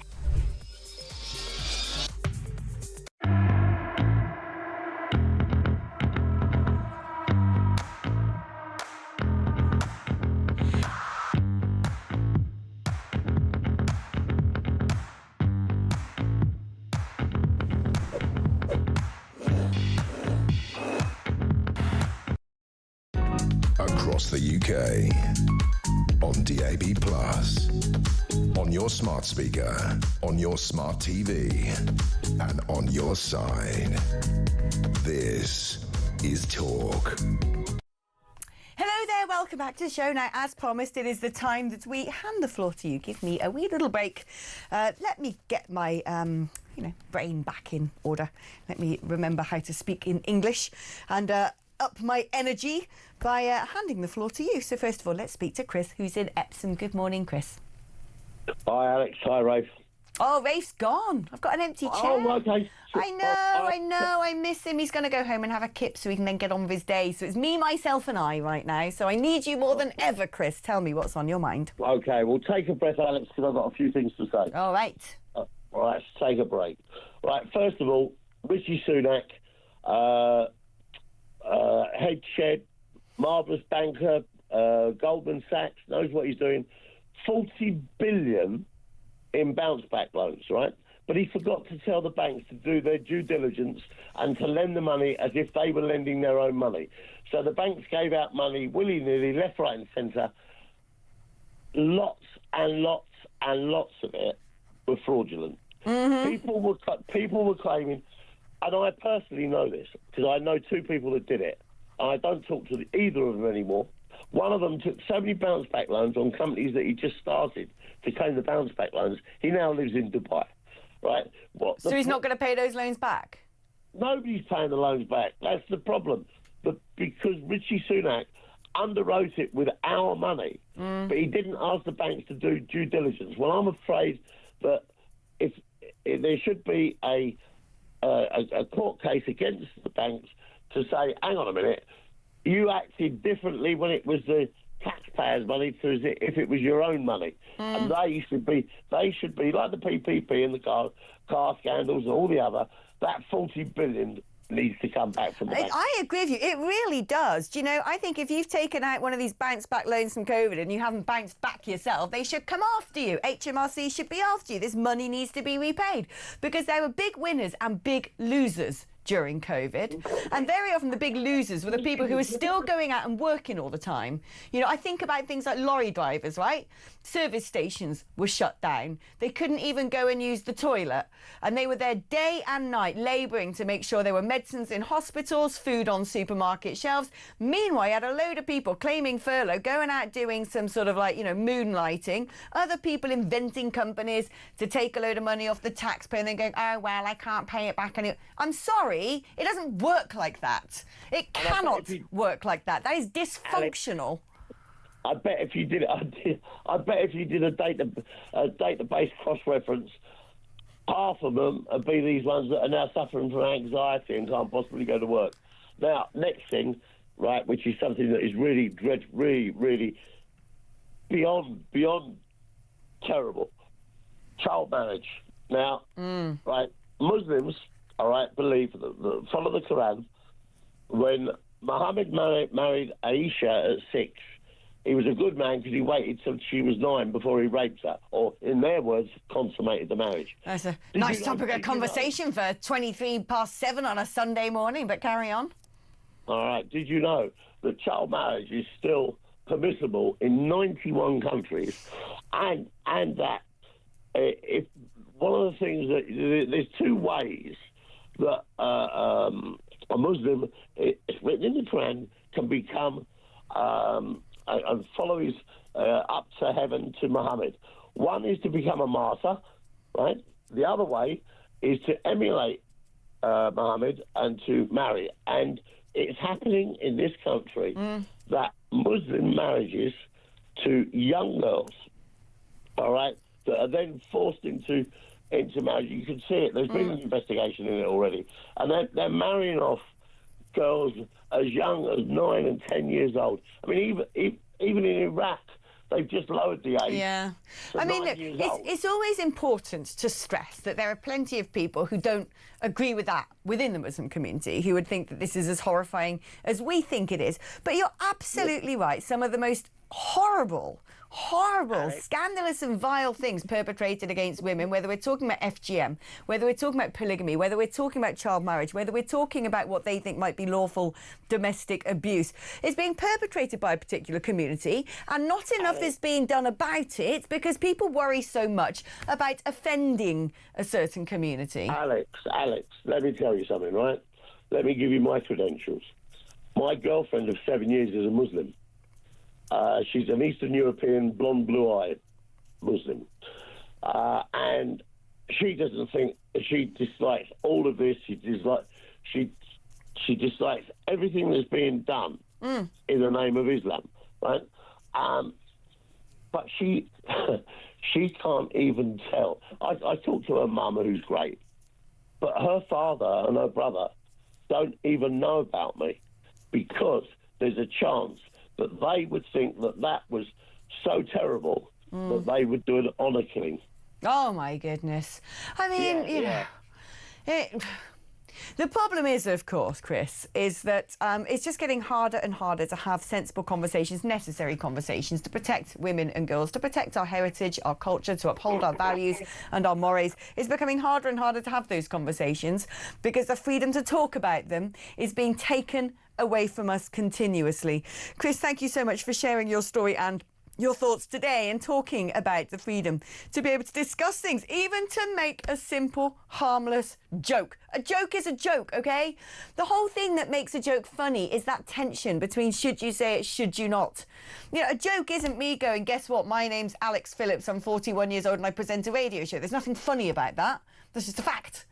A joke is when you say something that sort of like, you know, tests, it sort of stretches that what you might say in a normal round of discourse. It is that tension, it is that courage, it is that, you know, going that extra mile to point fun at, you know, to mock something. That is what makes humour. And I just fear we're going to be living in a society soon that's not allowed. On that topic, let's have a listen to Len. Morning, Alex. Len from Brighton here. We've had the banter police in our local pubs round here for quite a few years already. So we're all quite used to it round here. You can't say a word in the pubs round here.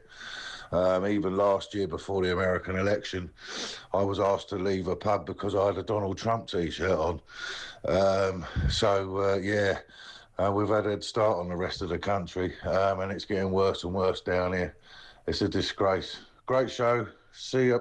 Oh, thanks, Len. I mean, that's not banter, is it? Just wearing a T-shirt supporting something is perfectly allowed, unless it's Palestine Action, of course. I just think hard leftism has seized our institutions. It's brainwashed people who have one little iota of authority and then use it to persecute the rest of us. It's disgusting. Disgusting what's going on in this country. Let's have a listen to B now on facial recognition. Morning, Alex. B from the Midlands. Maybe they could have that facial recognition technology down at Dover, eh? Have a good day. Yeah, what are they going to do? Recognise all these people are migrants and then go, here you go, have a free hotel room. I mean, the problem is we have got the technology. We've got drones and surveillance. We're giving money to France to try and monitor people coming over the channel. And we know who they are. And what we do is when we know who they are, we then stick them in accommodation. Make it make sense. I mean, there's... I don't know what the answer is, because it seems like this country has lost its mind. It's absolutely lost its mind. The main things that a country should do is A, defend itself. That means consolidating its borders and making sure that the people in the country are people who are part of that country, not people who want to come and exploit it. The second thing is to make sure that we can feed our population and provide power to our population. And yet what is this government doing? Preventing us from accessing any fossil fuels, making sure we've got the highest energy bills in the world. And where they do have their little project, their net zero project to try and, I don't know, sort out energy supply, guess what? It ain't gonna work. They're papering over our arable land with wind farms and solar panels. They make life so difficult now for people who want to farm. And you kind of think, I think the ratio today is something like 60% of our food is homegrown, 40% is imported. Now, that is what the ratio was at the outbreak of the Second World War. And guess what? We had to have rationing. We had to have dig for victory. Because if you're not self-sufficient in agriculture, anything can happen to those supply chains. Another pandemic, Houthi rebels bombing cargo ships. And then you suddenly find out there's no food on the shelves. It's just absolutely ridiculous. On that note, we're going to take a break now, but we are going to be talking about farming and about saving our farmers after the break with Gareth Wyn-Jones. So don't go anywhere. That's after this.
Across the UK, on DAB+, on your smart speaker, on your smart TV, and on your side. This is Talk. Hello there, welcome back to the show. Let's do some of your messages, shall we? Because I haven't done those for a moment. Good morning, Alex. I don't think the two-child cap should be axed. Why is it down to the taxpayers to pay for other people's children? They're your children and you should look after them. If you can't afford them, don't have them. That's from Sharon in Staffordshire. I must admit, it does grind my gears as a woman of a certain age that I might be paying for people's children when I find it nigh on impossible to settle down and do stuff myself because of the state of the economy and the fact that the state just robs me blind rather than helping me in any way, shape or form. Hi Alex, great show as always. I think you need some chill out pills. Thanks. I really do. I'll tell you what I could definitely do. What I need is a nice long holiday. I need to get out of this decrepit capital city for a few weeks just to restore my sense of balance. Trouble is, most of the country feels the same way, says Andy from Saxmundham. Saxmundham? In Suffolk? Saxmundham. That sounds like a great place. I'm going to Google Saxmundham and see what it looks like. That sounds lovely. How can you feel the same way in Saxmundham? I have this vision that Saxmundham is going to be some lovely place of cobbled streets and castles and independent shops and a real sense of Britishness and proper local pubs with locally brewed craft beers. Maybe it's not, but if you're miserable over in Saxmundham, believe me, don't go to Brent. That is a sinister place to visit. Honestly, Brent is on my mind this morning, folks. Like I said earlier, if you didn't listen to the first hour of the show because sensible people like you are still tucked up in bed getting your 40 winks, then you can actually go back and watch from the beginning. on YouTube or on the Talk app, because I had a good old vent this morning. Believe you me, I got so cross. I was at Silverstone yesterday. What a fantastic day. Actually, I'm going to riff on that in a minute. But I say yesterday, my sat-nav drove me home through the London borough of Brent, somewhere I'd not been before. I've been to Neasden before, which is next door, where there is a beautiful Hindu temple. I love that temple, by the way. Big fan of the Hindu community, must say. Gorgeous temple. And it just love, you know, that as you went past the temple, it's one of the biggest temples in Europe, I think. There's sort of like, you know, the Hindu community, there's sort of wardens there in high-vis vests, sort of escorting people over the road so they can go in and do their puja. And sort of lots of lovely, well-dressed, polite young men and women going into the temple. And I thought, that is good multicultural. That is nice, integrated, polite, sensible. Okay, I mean, a lot of Neasden's a bit, you know, but you know, we have wonderful shining examples of people who've come to this country integrated, who might have their own religion, they might have their own culture, they might even live in the same neighbourhood, but they don't cause us any trouble whatsoever. And then after going past that lovely temple, I ended up in Brent. Honestly, the BBC should, the next series that they get old David Attenborough to do, doesn't need to be seeing how much plastic there is in the ocean, or the polar ice caps, or, you know, reindeers being guzzled up by polar bears because they've now sort of got into land because there's nothing in the sea anymore, whatever it might be. You know, we know that there's a big problem going on with the wider world. I think what they should do is send lovely Attenborough on safari in Brent. Provide him with a stab vest, perhaps an armoured vehicle, and make him drive around the streets of that London borough to see a real extinction going on, which is the endangered species of the Cockney, the endangered species of the Brit. Actually, you know, the endangered species that is our culture, our mores, because Brent, I tell you, is one of the worst things I've seen with my eyes. I've lived in Africa, I've lived in Ghana, in the capital, Accra. I've lived in Nairobi, in a part of town called Kileleshwa. And I've seen, actually, degradation and poverty in those big capital cities in Africa. And they look like Mayfair compared to Brent. What is that place? How is that allowed to happen? Revolting. Honestly, you can't make it up. It's absolutely shocking. Alex, you talk so much sense. Always have your finger on the pulse. Stand up for women. Please stand as an MP. You'd be amazing. What good am I going to do as an MP? Do you know what I mean? Like, what? I'm just going to be sitting there on the back bench moaning to myself. You don't have any control anyway, do you? Civil service runs it. Useless government's in charge. You can't seem to sort of get anything right. I mean, maybe I will. Like, I love politics. I've always thought I'd end up in politics. I've been in politics. But I do wonder if I'm best placed actually sitting in here and ranting and lifting the lid on things. But I am considering it at some point in future. Morning, Alex. Great show as usual. I'm a British citizen who lives overseas in Vietnam. And I visit the UK, Aberdeen, once a year on business and see family. And every year I'm in more and more cultural shock from what I see and hear. Yeah, you and me both. You don't have to live in Vietnam to come over here and realise that things are going downhill rapidly. We see it with our own eyes in real time. Alex, we should be able to sue the government for putting us in this position and for putting our country and our whole future in danger. The problem is with suing the government, my friend, and this is it, when people go, this is disgusting, this post office scandal, that's awful, those people deserve being paid back. Of course they do, I totally agree. When the next wave comes along of all the people who've been forced to transition, who are then suing the government for poisoning their bodies with puberty blockers or cutting off their genitals, and they sue the government. All of us who want to sue the government for, you know, all these people coming in illegally who are attacking women, yeah, they should be compensated as well. When you say suing the government, that's actually suing us. The government isn't a thing that has its own money. No, they come to us, the taxpayer, for that cash money. So unless we're going to actually sue, I think we need more private prosecutions of doctors and of teachers and of border officials who aren't doing their jobs. Because if you work in the private sector and you don't do your job, you get sacked. If you work in the public sector and you fail to commit your duties, then you just seem to get a pay rise, or you carry on and on and on. And it honestly, it really gets on my nerves. And talking about things getting on our nerves, I was going to riff a little bit on Silverstone. I was having a lovely conversation when I was there. You know, the vast amount of Formula One teams are based in Britain. Only 2 are based abroad. All of the engineering, the best aerodynamicists in history, British, Ross Brawn, Adrian Newey, Martin Whitmarsh, you know, you name it, the list goes on and on and on. Always been British. We are excellent in the world of autosport. And yet, we never celebrate anything we do. Where's the government enthusiasm for backing British innovation and excellence? It's not there. All we ever hear is how we're a load of dreck and all these people coming over on boats should be beatified because they're so brave and so wonderful and diversity is our strength. No, it ain't. OK, we did promise we'd talk to you about farming and we can now speak to one of our favourite farmers, Gareth Wyn Jones. Good morning to you, Gareth. How are you doing this morning? I'm very good, Bore da from Wales. Bore da, and diolch yn fawr for coming on the show this morning. Now, The Guardian has written something that is, kind of un-Guardianish. It's attacking the government, saying that English farms could be taken out of food production to boost nature. I mean, farming is nature. Guess what? Growing food and eating it is nature. Why on earth is this government so hell-bent on trying to make sure we're not self-sufficient when it comes to agriculture? Because they're uneducated clowns and they are sleepwalking into food shortages.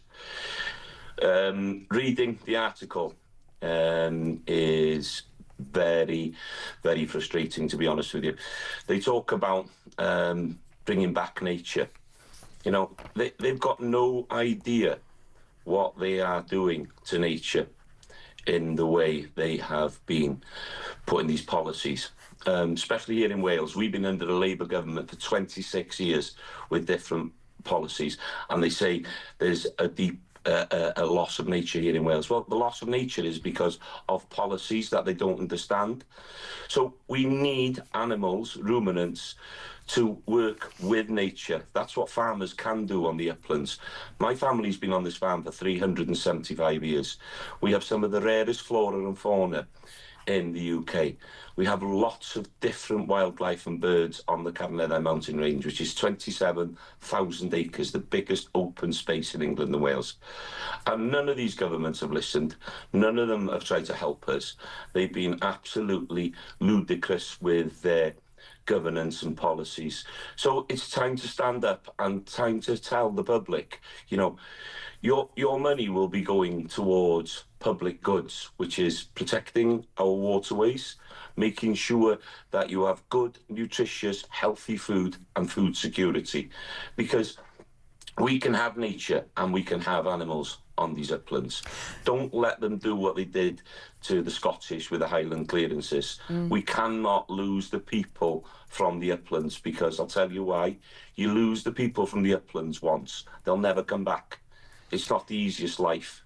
And, you know, we need these people in their places producing food and watching after nature. I totally agree with you. Do you know, back in the day, Gareth, I worked for UKIP in Wales. We're talking about like 2009, I think it was. And that was the time that EID was brought in, the electronic identification, the little tags on sheep's ears. And there was a big problem in Wales because basically sheep in Wales live on mountainsides. They're roaming around, lovely pastoral farming, very traditional. It's why Welsh lamb is some of the best lamb in the entire world. Again, where is supporting British farmers and advertising this produce internationally? And the farmers were like, it's a bit difficult, this technology doesn't work when, you know, we're exposed to the elements and this, that and the other. And since then, what I have seen happen increasingly is instead of helping farmers, the EU and successive governments just seem to penalise them, give them more hurdles they need to traverse. And so what it seems to me to be doing, and correct me if I'm wrong here, is our wonderful tradition of proper pastoral farming, where we don't do intense indoor rearing. We don't have these big sort of, you know, massive hangars full of cattle just living indoors and walking around on these funny little stiles that sort of, you know, give them exercise like they're in a prison yard. No, our cows hang out in the fields eating grass, as they should do. And it seems to me that they're hammering farmers who actually uphold those wonderful British traditions of farming and actually opening the gates to more intensive industrial farming. Why are we doing this? When you look at China, for example, it's always good to see if your enemies want to screw you over. Look at what they're doing. Look at what they've got up their sleeves. The Chinese government are paying so much money to farmers because they want to see China 100% self-sufficient when it comes to agriculture. Here, whether it's the inheritance tax, whether it's sort of have all these implications of regenerative farming and, you know, renaturing, rewilding, taking farmers' fields off them to stick windworms and solar panels up there. It's just blimmin' impossible to do farming properly now in this country. Yeah, totally agree with you. You know, we get a 1% return on our capital, which is no other business will do it. We, you know, when we're lambing and calving, it'll take 28 months for them cows to become ready to go off, you know, or to market. And we never know how much we're getting for these animals at the end of the day. Lamb and beef at the moment are absolutely flying, to be honest with you, because there is a shortage. But the problem this government don't see is, you know, all these draconian measures they're putting on the agricultural sector. Youngsters aren't coming in anyway. Who's going to feed them in the future? And that's why I've said for a long time we are sleepwalking into food shortages. And who will suffer? The poorer people in society. The people really Labour should be protecting, because we're going to go for more inflation in this country on food. I promise you, it's going to go through the roof, because we have a global problem with livestock. Every country in the world is trying to reduce livestock to hit this net zero lunacy. It's madness. If they think that cow farts and cow burps are causing, you know, this climate so-called catastrophe, they are in cloud cuckoo Well, it's land. mental, isn't it? So I want to talk to you about that, actually. I've made a little note on my piece of paper to ask you about Bovaer, for example. Because, you know, if a ruminant guffing is the thing causing climate change, why don't we just go to the Masai Mara and slaughter a load of zebras and giraffes while we're at it? Elephants, I'm sure they do bigger farts than cows. What is this Bovaer stuff, Gareth? Because to the public, if you don't know about this, Bovaer, as far as I know, is some sort of supplement that are being given to cows to try and reduce the amount of methane they produce. And what I've heard is, oh, it's just like taking a Rennie's tablet. Is it? What is all this stuff? Is that? I'm worried about that. I wouldn't be drinking any of that milk, to be honest with you. No, I won't touch it, me. I literally went online to find out who's putting that nonsense in cow feed. Why on earth are we now medicating cows to stop them farting? What's going to happen to the sort of food chain? Again, it's to hit the, let's call the net zero mark for the supermarkets. So the supermarkets will have been told their processors, listen, we want to reduce our methane levels. So how can we do it? So this Bovaer has been around quite a bit. But, you know, I've spoken to some farmers in the Netherlands. Their cows, after a certain amount of time, won't conceive. They lose weight. They don't do very well on it.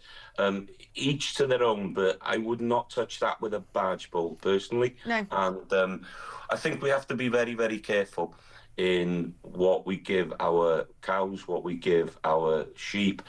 You know, there's so many problems that can occur from some of these crazy ideas. And we know Bill Gates and some of these globalists and the farmer-friendly people that we think they are, to be honest with you. And I think we need to get the message out there that, you know, we're here to protect the food production and hopefully build up more food so we can have food security in this country, because at this moment in time, every corner we turn, the government is putting a foot on our neck and holding us back. And, it can't happen. We have been in protests. I was in protest a week on Saturday in Llandudno. We met with an environmental and rural minister. We had 20 minutes with him. We really explained our problems. And you talk about nature, the loss of nature. Well, look, we have a big mammal here in Wales that we're not allowed to control. As a kid, we had hedgehogs everywhere here, ground nesting birds. We had bumblebees. I don't have hardly any of them now, but I have loads of badgers. But nobody wants to address the elephant in the room or the badger in the room, because we've got these so-called wildlife experts saying, "Oh no, we shouldn't be controlling them." Well, they are demolishing other wildlife in the countryside, and people aren't even listening. Yeah. And they're causing the death of thousands of cows with TB, with spreading it. We have to have a reduction in the number. I'm not talking about killing them all. Just bring the numbers down so it's a balance, and we can have our hedgehogs bouncing back. We can have our ground nesting birds. We can have our bumblebees. And this is a government policy that's brought in. We're on the cusp of what they call an SFS here in Wales, a sustainable farming scheme, where they wanted to plant 10% of every farm in Wales under trees, 10% of our land and 10% for habitat. That looks like it's been changed now because we have been protesting very, very hard. So we need to get our voices heard. These people are elected members and are paid by us, and they should be challenged. One thing I want to say as well about Stephen Reid, he goes to Groundswell to do this talk, but he won't accept any questions from the media or from the audience. What a coward. What an absolute coward. And the same with Keir Starmer in the protest the week Saturday. He came to Llandudno in his Cascade and scooped out the back door again. These people need to face their public. They need to face the people that are challenging them. They're cowards. They are absolute cowards. And that really winds me up. Even if I don't agree with them, at least come and face us and answer our questions. I don't know why we're destroying farming. It is the basic responsibility of a government to provide energy and to provide food for its people. And my heart goes out to you. I don't think we charge enough for meat in this country. It is ridiculous. You know, when I see how much waste there is of people buying multi-packs of chicken breast and eating one and throwing the rest of the way, all these fast food joints where people are just gobbling up a bit and chucking the rest in the bin. You know, we need to have basic home economics taught to young people because the cost of the food they're buying, frankly, is actually too low. And people like you not getting the money you need to make sure we have proper traditional farming. It's very simple. Gareth, thank you so much. I'm a huge supporter of farmers. I've always fancied myself as a farmer's wife, actually. I reckon I'd be quite good at that. You know, a nice big Arga, boiling my bones down for stock, surveying the landscape, you know, seeing glow bugs and, you know, I love the countryside. I love nature. And yet I have a feeling that this government will follow some sort of mad UN diktat to have us all eating witchetty grubs and lab-grown meat if they had their way. Let's do a few messages and we're going to take a break. I think you'd be a fantastic MP, says Sharon from Staffordshire. Well, maybe that is so, but I don't know if I want to do it. Let's see what the universe has in store. Alex, if we all went vegetarian, would we totally destroy the atmosphere? Says Paul in Dunoon. What, because it would all be like having baked bean farts all the time? That's right. I mean, how do they detect the methane being put out in the atmosphere by cows? They have like a fartometer up their backsides. Alex, how is it helping nature, filling up acres and acres of greenbelt land with solar panels and wind turbines? It's time for the farmers to strike and the rest of us go out in support and bring this government down. Well, if the farmers went on strike, people would soon realise how vital they were to this country. Alex, it's time people take back control of our country as the government won't. Gareth and farmers come direct to us, tell us how to support you, and we will. Let's set up looking after each other. I am massively in support of the farmers and massively in support of lorry drivers, as Dean in Cannock has noticed. He says, thank you for standing up for us lorry drivers for what we did during COVID. We rarely get mentioned. I worked all the way through COVID and the way we were treated was shocking. We never received any recognition for what we did. It was always about the NHS and everyone else. Yeah, clap for the doctors and nurses, meanwhile treat lorry drivers like filth.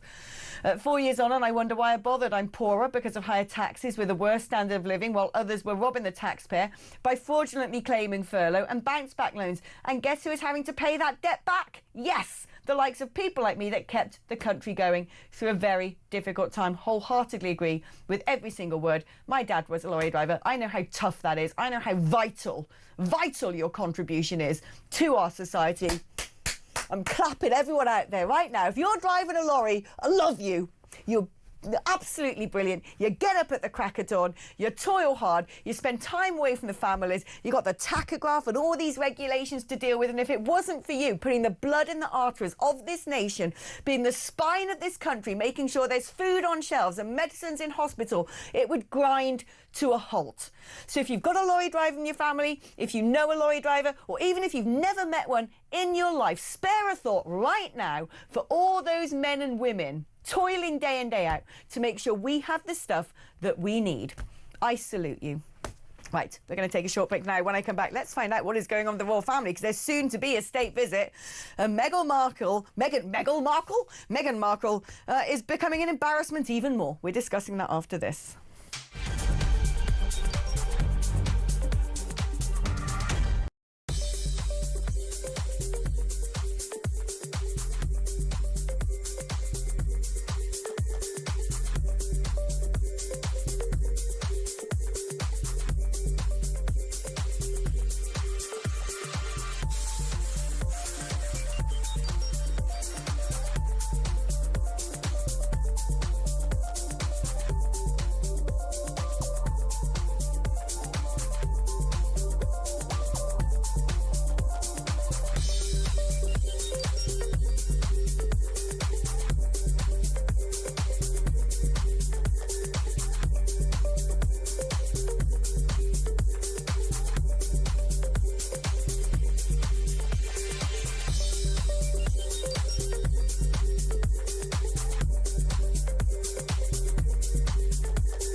first year of his premiership has been a menagerie of flip-flops, U-turns, embarrassment and lies.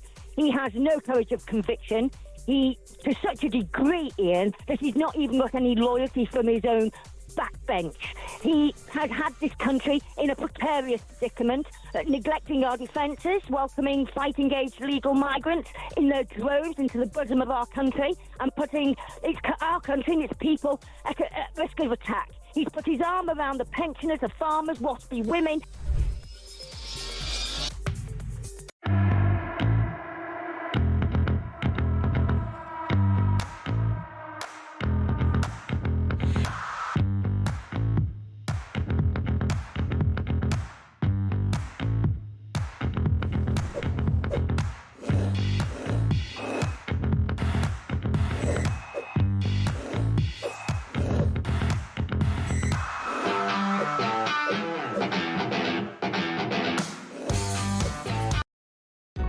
Across the UK, on DAB+, on your smart speaker, on your smart TV, and on your side.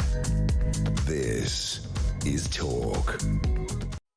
Hello, welcome back. Now, the other day I was in a taxi going down the Mall in the centre of London, and I noticed it was festooned with the Union flag and the tricolour, because we have a state visit coming up, ladies and gentlemen. That is right. President Emmanuel Macron and his skeletal wife, Bridget, are on their way to Britain, and in order to make them feel wholly welcomed and loved and adored and cherished, so maybe they might start stopping some boats, we're going to stick them in a royal carriage with all the sort of flag-waving, pomp and ceremony that they would no doubt love, because they, you know, lopped the heads of their royal family hundreds of years ago, so they don't get to play these fun games anymore.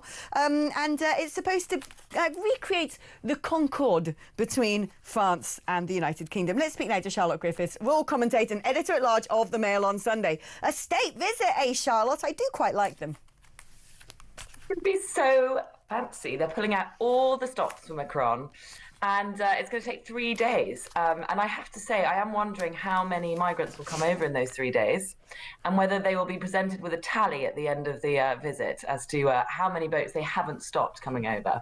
But the big news is they're getting Catherine out for one of the carriage processions, and this is kind of a big deal because she pulled out of Ascot.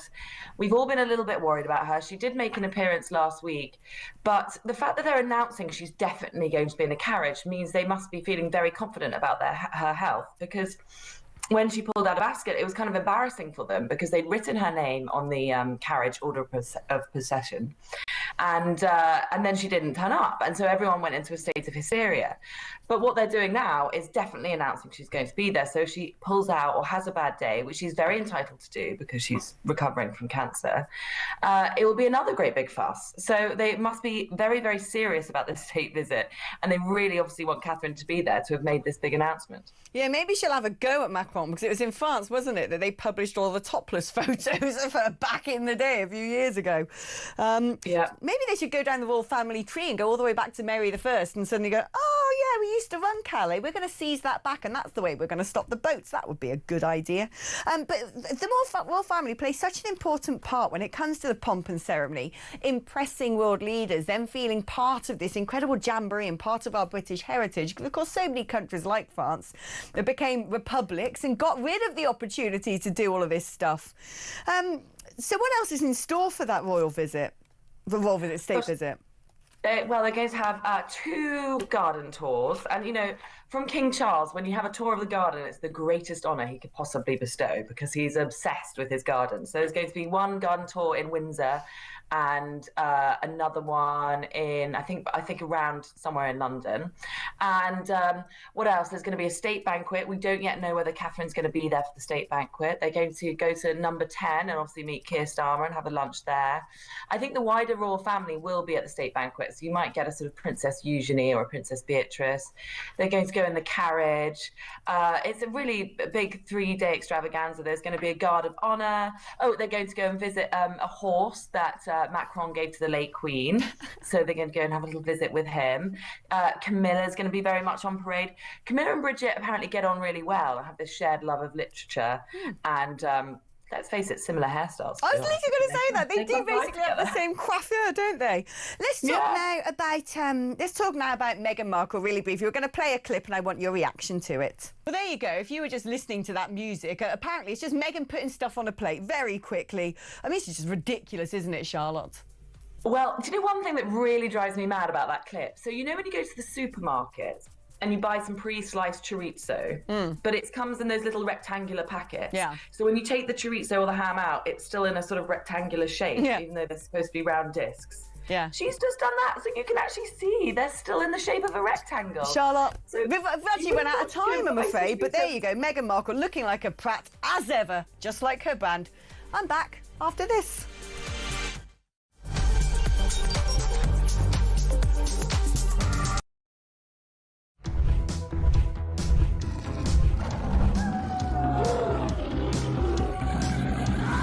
We've just been talking in the office here about how many of us have been attacked at some point or other by some form of flying beast or any wildlife. I mean, so we'll take your stories this morning.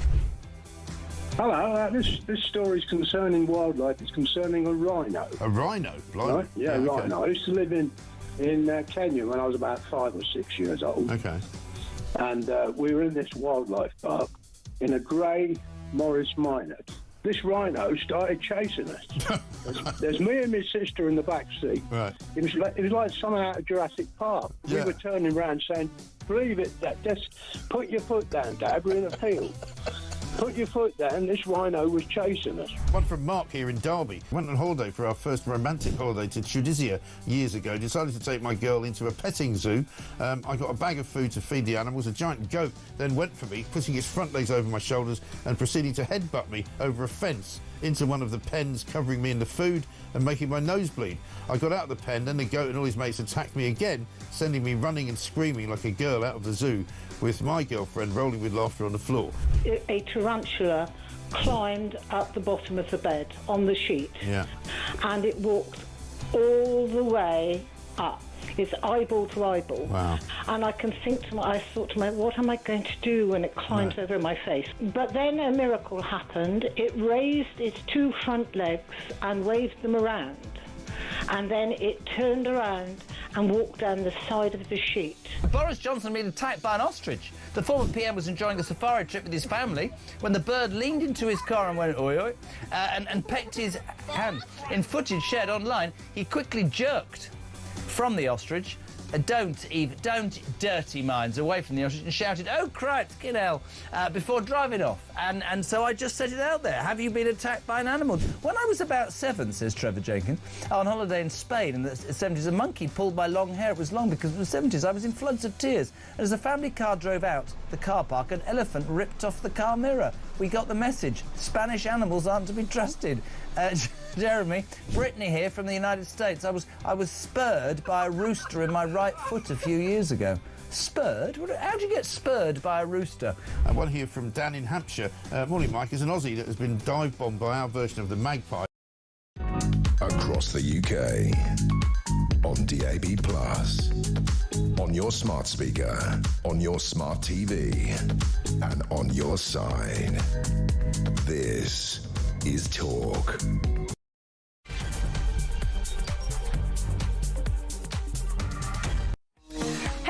Welcome back to the show, or welcome for the first time if you've just tuned in. I don't blame you, to be honest. It is a Sunday.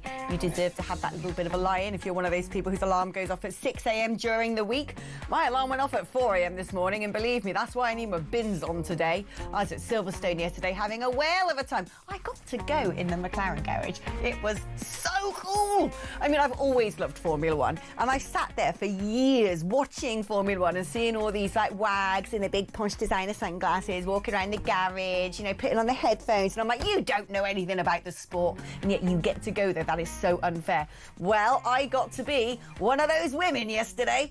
Oh yeah, 14-year-old Alex was so proud of me. It was amazing. That is the greatest sport. I mean, you just can't beat. I mean, I'm not there for the race today, okay? I didn't get that level of perkage. In future, I will. I'm planning to actually launch an F1 podcast, FYI, because I love it, and I'm a bit of an expert at it. But that was a wonderful day. So apologies for not being with you yesterday, but when someone said, do you want to come down and watch Quali actually at Silverstone and snoop around the pit lane, I was like, hell yes. So that was where I was yesterday. I drove all the way back from Silverstone, battling the traffic yesterday, managed to get about 2 seconds of sleep. So here I am, looking like some sort of character from the Beano in my big glasses because I'm just too tired to use my eyes without assistance. But 2 hours done, 2 hours to go. I'm having a whale of a time. But if you have snuggled up in bed, catching up on sleep and getting those hours that I sorely missed, then don't worry. You can actually go back to the beginning of the show on YouTube. We had so much fun in the first hour. I was angry. Oh yeah, I had that sleep deprivation grumpus thing going on, and I was sitting here with Rafe Hadelmanku and I was moaning the heck of a lot about the state of Britain. You don't want to miss out on that. It is, of course, fully unbridled communal catharsis, as I like to call it. So go on YouTube or go on the Talk app and watch it back, because we've had a brilliant first 2 hours and things are just going to continue getting better. Because right now I'm going to be joined by one of my favourite human beings on this here planet. No, it's not my mum. No, it's not Sebastian Vettel. And no, it's not my boyfriend. It's the next best thing. It's James Price, the chief babber. Hello, good morning, my love. I've rarely had as good an introduction and welcome as that, so thank you very, very much. Oh, well, you're Gert Lush, that's why, innit? Now, what do we want to chew over today? Because I've had a good old moan about... I'm actually going to start off on not a story that's on the news list, but something that I saw with my own eyes yesterday, which was Brent. Have you ever been there? I hate to tell you, I'm sat in Brent right now, and I know exactly how You're awful in it is Brent? in many ways. You're not. Queen's Park is the one little oasis in the otherwise quite scary London borough of Brent. Oh yes, mate. What is going on there? What is that place? Can you? Because I spent about half an hour this morning at 6 a.m. ranting about Brent. I want you to tell the viewers what it's like in those parts. Well, I'm trying to move out as quickly as possible. It's a short way to put it. I'll explain it perhaps by one vignette. After Rachel Thebes tried to do this destructive farmers tax, and you start seeing these wonderful patriotic British farmers driving their tractors into around Whitehall and outside Parliament as part of those great protests. I walked down the Kilburn High Road in Brent, which is unfortunately not that far away from me, and I saw a great patriotic British farmer driving his tractor up the Kilburn High Road, and I saw a look of horror on that great man's face as to what has happened to large swathes of this country. And I thought, God, how will this man ever forgive? How will he ever come back into London again? It is a kind of hive of scum and villainy, the likes of which you only see in the cantina scene in the original Star Wars and worse. It's not a happy place. And what should be a leafy, cuddly part of North London, just around the corner from me up there is a primary school where girls of primary school age find it as part of their dress code from the age of 8 years old. It's mandatory to wear a hijab. They have to do it if they go to that school. And they can do it from the age of 5, because I've checked on the school website. So we're saying in London, in 2025, the capital city of Great Britain, 8-year-old girls must wear hijabs, will never be allowed to feel the wind in their hair from the age of 8. That's what's happening in Brent. It makes Mogadishu look like Mayfair, is how I would summarise it. Blimmin' awful place. Honestly, I feel sorry for you, James. Do you have to wear a stab vest when you leave your house? It was just terrifying. As I drove through, I literally, there was sort of like, yobbo would-be roadmen in their sort of all black outfits and their ballies going around on bikes, weaving in and out of cars while other people were like smoking spliffs outside, like Stig of the Dump, sitting on a mountain of rubbish in some graffiti festoon, fully shuttered, nasty. It was just so horrible. I did that thing where you go, right, I'm locking the doors because, there's a traffic jam here and I don't trust this neighbourhood. No, quite right. Horrifying. And I think that some people, I think now, younger people who work for me, for example, who've just moved to London, they've got it in their heads that that's just part and parcel of living in a big city, that, great swathes of it are no-go zones because of gangs, drug gangs, whatever else it may be, because if you've got the wrong colour skin or the wrong religion, someone's going to come along and stab you. Isn't that just part of living in a big city? Well, no, it's not. Go and walk around Dubai, where there's no Go and walk around Singapore where there's no crime. We don't have to live like this. And it's a very, very simple answer as to what we do about it. When someone commits a crime, at this point, we throw them in prison for a very, very, very long time. And suddenly, and by the way, if they're foreign, we deport them. Then suddenly we will start living in a paradise. It's as simple as that. And the reason we don't do it is because a bunch of people who read The Guardian will have a cry and call us mean for 5 minutes. It's ridiculous. Do you know, when I looked at the houses in Brent, they were lovely houses in terms of when they were built, they were just, you know, sort of normal housing, stock terraced houses. What are they? Sort of pre-war, something like that. And they're boarded up. They're covered in crap. You got soiled mattresses in the gardens, multiple occupancies, overgrown with weeds, just looking dreadful. And I thought, if all these ne'er-do-wells who aren't contributing to the economy, probably hates Western society anyway, who are told, get out of Brent, because people who want to live and work in London and contribute to the economy need somewhere to live, Brent, in about 5 months' time, would be one of the most desirable places on earth. It makes me so cross when I think that, you know, ordinary average Brits who pay all the taxes, who should be the ones able to live in our capital city, are being driven out, and all these yobbos and ne'er-do-wells from other countries are just sitting here trashing the joint, taking up houses that should be the houses where... It doesn't matter if you're born in Britain or not. If you're contributing to the economy and want to get on the housing ladder, you should be able to do that. But instead, Brent is... I don't know. I can't stop thinking about it. It's harrowed me. I've got post-Brent PTSD. Now, talking about PTSD, maybe that means I can now start claiming benefits and don't have to go to work, because apparently a record 531 people every day were granted welfare benefits for mental health problems. So in the last financial year, staff approved 193,890 cases, equivalent to one application rubber-stamped every 3 minutes. We just cannot have people who are unhappy say, I'm not going to work. That's mad. No. It is mad. Well, it's literally mad in a way, isn't it? I think the problem is that as with so much of modern society, there is a kind of misplaced radical empathy where a sort of nice part of the human condition, that desire to look after people, that desire to say, look, you've fallen down, my brother, let me pick you up and let me help you, which is a wonderful thing that has helped build civilization, has been kind of hacked. It's been hijacked, right? And we see this in so many other areas where you feel more for the criminal than for the victim, because you say, oh, well, maybe he's had some difficult life. And I think there's few cases where it's more obvious than this. So, well, we've not treated mental health as seriously as we used to, as we should do. And you know, people get taught in schools the stories about people with post-traumatic stress, or as they used to call it, shell shock, just wandering off in the First World War and being shot for desertion. Well, that's not really what's happening anymore. Life is difficult, life is stressful, and lots of factors that make modern life even more stressful, especially if you live in Brent, having our phones all the time, having our bosses able to get us, or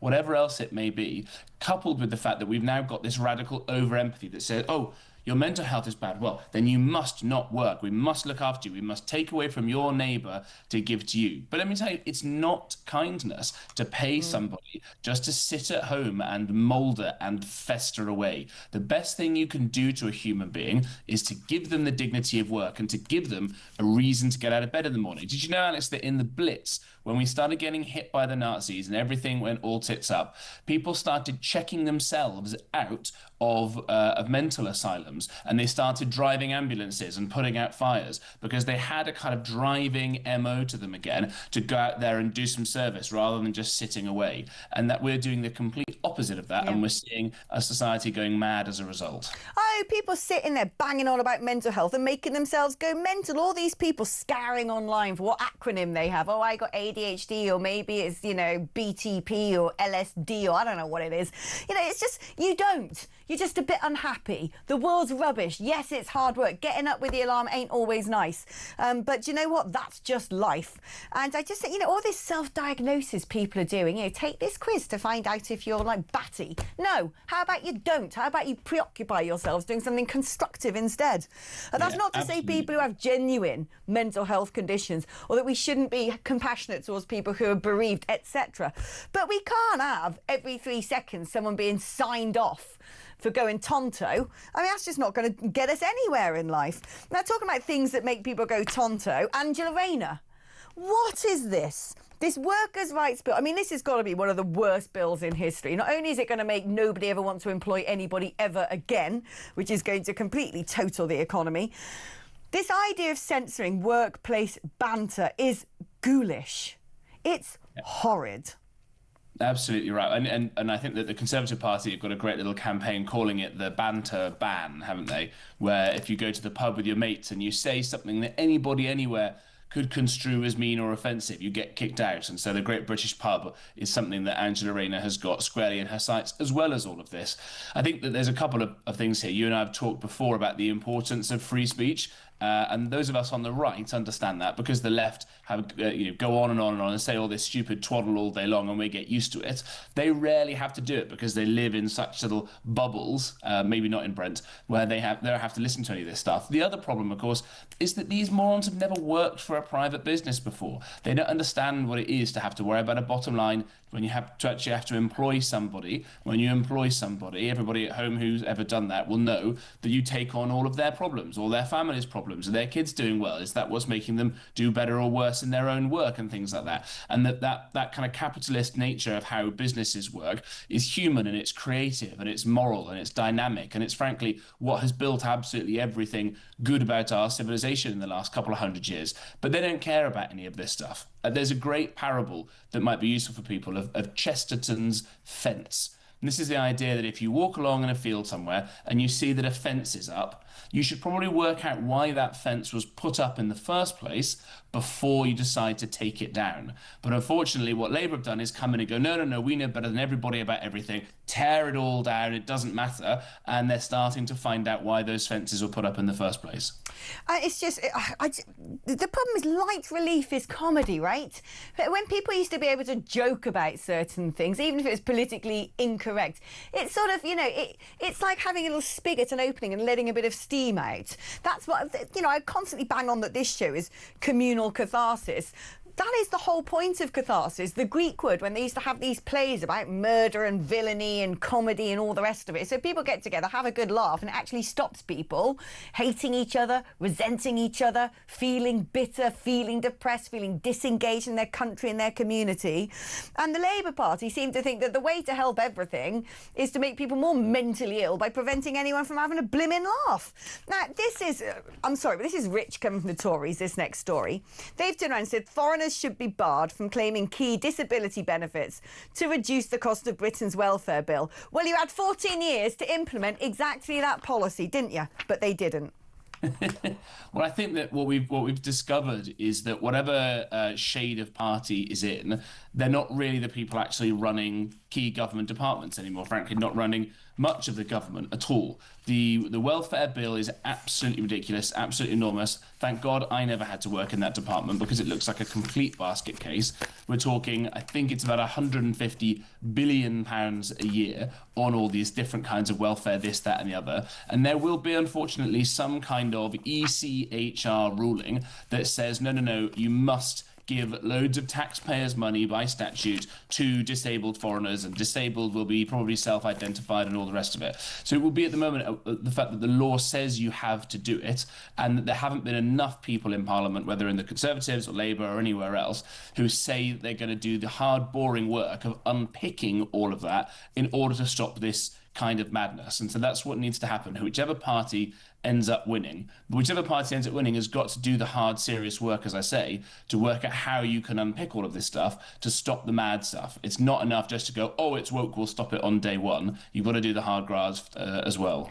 Explain something to me, James, because, I get all of that, and I get people saying you need to repeal the Human Rights Act, you need to get rid of the ECHR, you need to probably gut half of Whitehall, you've got to sort of uproot with a great repeal bill all of the legislation, the sort of canon of case history that has mired any sort of sensible decision-making within a straitjacket.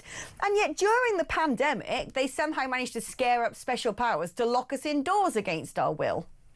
It's a very, very good question. Well, when something is as acute and as serious as people thought that COVID was going to be, then politicians are able to push all of that nonsense to one side. You saw this when it came to the vaccine procurement. They ignored all the rules about that. My old boss, Nadim Zahawi, who was in charge of the vaccine rollout, again, he was able to push aside all of those sorts of rules and get the best kind of results. And what this says to me is they realise that when it's serious, the kind of stupid games and the silly rules and all the rest of it in Whitehall are completely destructive and damaging. But unfortunately, when Dominic Cummings, not necessarily everybody's favourite, but when he left government, all the desire to make those sorts of lessons learned and to make the kind of changes you'd need permanent went out the window. Because if you don't have a coherent long-term strategic plan, that blob, as people call it, will always creep back in again and take control. So you need to have a plan for day one of any new government, which will be, 2029, unless Labour collapse sooner, which in some ways, well, in everywhere, I suppose, I hope they do that. You've got to have a load of bills, a load of boring bits of legislation basically drafted on day one that says we're going to stop all of this stuff and we're going to take all the responsibility back actually to the elected ministers rather than these sort of shady civil service bureaucrats who hide in the shadows and for who at the moment it's damn impossible to get fired.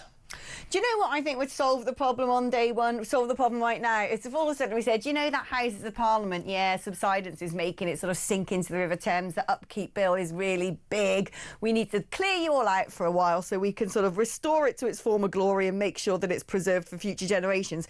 And instead, move Parliament to Brent. Take them to the burnt-out, clapped-out edifice of Rugsworld. Make them sit in there and do their decision-making because they'll suddenly realise that's a blimmin' national emergency. Honest to God. If they sent David Attenborough, I said this earlier on in the show, if they sent him on safari in Brent with a, you know, stab vest and did a sort of nature series on what's really going on in some of these boroughs in London, people would soon wake up and realise that we are already in crisis. Carla's message saying, has James nicked his chairs from the House of Lords? Almost. They're actually from the Guildhall in the City of London, and in COVID they were getting rid of their old ones, getting some new fancy ones there, and I got them for £5 each. But they do look like the House of Lords ones. And speaking of the House of Lords, by the way, I don't know if the last time you've been past it, but they've just erected huge, great new permanent gates and barriers so that the politicians can once again protect themselves from the consequences of the stupid decisions they've made and the dangerous people they've let into the country, and the rest of us don't get those big barriers. That's it, see? You're well on board with my idea of moving Parliament to Brent now, aren't you? This is going to solve everything. And before I let you go, James, Sharon in Staffordshire says it's always a pleasure to see James Price on talkTV. He is the voice of truth and much more. Love you to bits, James. Thanks, Babber. Right, OK, Gert Lush. We're going to take a short break now, but when I'm back after the break, it is time to have a bit of a ding-dong because it's going to be head-to-head where some of the left and some of the right sit in the corner of the studio here and try not to tear strips off each other, at least not physically. That's coming up after this.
I think far worse than anybody could have possibly imagined is the overall summary, with a little less worse abroad than he's done domestically. I mean, domestically, he's been a complete and utter catastrophe. Along with his Chancellor, they've sort of damaged the confidence of the United Kingdom in our immigration system with the boats. 20,000 coming in the first 6 months of this year. Across the UK, on DAB+, on your smart speaker, on your smart TV, and on your side. This is Talk. Hello And welcome back to the show. I'm just going to rattle through some of your messages now before we sink our teeth into a proper good old debate. Phil says, morning, Alex. I love the show. You mad person. Phil in Coventry. So much sense talked. Alex for PM. I'm not sure I want that job. I don't like that fun, if I'm honest with you. This country's government and previous governments are incompetent, and I seriously believe anti-British. I'm really worried for our future. Yeah, me too. I'm beginning to make my sort of B list of countries that I'm going to emigrate to when things get really dangerous. Alex, Brent and many other areas around the country summed up very easily. Import the third world, you become the third world. I used to live in the developing world, and like I said, Brent makes the sort of, you know, downbeat streets of Nairobi look like Mayfair, quite frankly. I lock my car doors too, says Dawn in Devon. I really notice the difference now I live in Devon, and driving on visits to family up country is always a challenge, and definitely a lock the car situation, and leave nothing visible on the passenger seat. Honestly, I just think everyone should be forced to go to Brent for the day just to see how grim it is. And like I said, it's time to move Parliament to Brent, because then they'll suddenly realise we're in a crisis. Right, without further ado, it is time for this. Head to head. You should have heard my eardrum almost burst then, because Dean, my producer, went, "Way!" It worked, because the last couple of breakfast weekends when I said it's time for this and pointed at the camera for the sting, nothing's played and I've looked like a moron. Well, now I'm a half-deaf moron, so well done, Dean. Welcome to the studio, Simon Danchuk, former Labour MP and Reform defector, representing the right wing of politics, and the wonderful Mike Buckley, who you love a punishment, don't you, on a Sunday morning? You're always here to look after us and go out batting for... We always have a great time. We always have a great time. We love you. OK, where shall we start? Let's start off, as we've got Mr Danchuk here, with what is going on in the Reform Party. Because, first of all, they were 5. Then they were 4 when Rupert Lowe went. Then they were 5 because Sarah Poaching came in. And now they're 4 again because James McMurdoch has himself decided to resign the whip because he's had an off-the-record conversation with a journo about whether or not he took these bounce-back loans during COVID, and whether or not that was all a bit dodgy. Now, from someone who used to be a political spin doctor, I'm like, why is it that Reform can turn a burning ember into a giant dumpster fire? You know, normally in a political party, but like, first of all, don't go chatting off the record to lefty journalists. That ain't a good idea. And secondly, you know, you sort of go, we'll stand by this person while this investigation takes place. So this is just like, yeah, here's a sort of smallish story. We're now going to make sure it's as big as possible. I mean, get a grip. Well, to be fair to James McMurdoch, I think he's done the right thing. He said, listen, there's a report coming out, I think it's in the Sunday Times, examining his finances, etc. He's made a statement quite clearly saying that he doesn't believe he's done anything wrong. He's followed the regulations. This is what he's said in his statement. But in the meantime, he's resigned the whip. And I think that's the right thing to do. He didn't want to cause Reform any problems. So whilst he's under investigation, he's resigned the whip. And that, I think that is the right thing to do. You've got to contrast that with Tulip Siddiq, I have to say, who is a Labour MP. She's facing major allegations in relation to corruption. Now, they're only allegations at this stage, but the Bangladesh government are trying to extradite her back there to face corruption charges that are massive, and yet she still has the Labour whip, and the Labour MPs and Keir Starmer has more or less been defending her. But my point, exactly, we're not talking about Tulip Siddiq, are we? We're talking about James McMurdoch. He's resigned the whip. Yes. To me, it's just a sort of strange approach. It might be the right thing to do, but it just doesn't seem very political. And I must admit, look, people think I'm going to come on here and always defend Reform UK, but Mike, if it is true and he's been taking these bounce-back loans, I do find it indefensible. Because if there's one thing that sticks in my craw, it's all the people who played fair during the pandemic, who didn't sort of, you know, take furlough and go off moonlighting, who didn't take bounce-back loans or grants and stuff like this, and frankly, rip the proverbial, but people who worked hard, lost money, and now through their taxes are having to fill the £40 billion black hole of handouts that a lot of other people abused.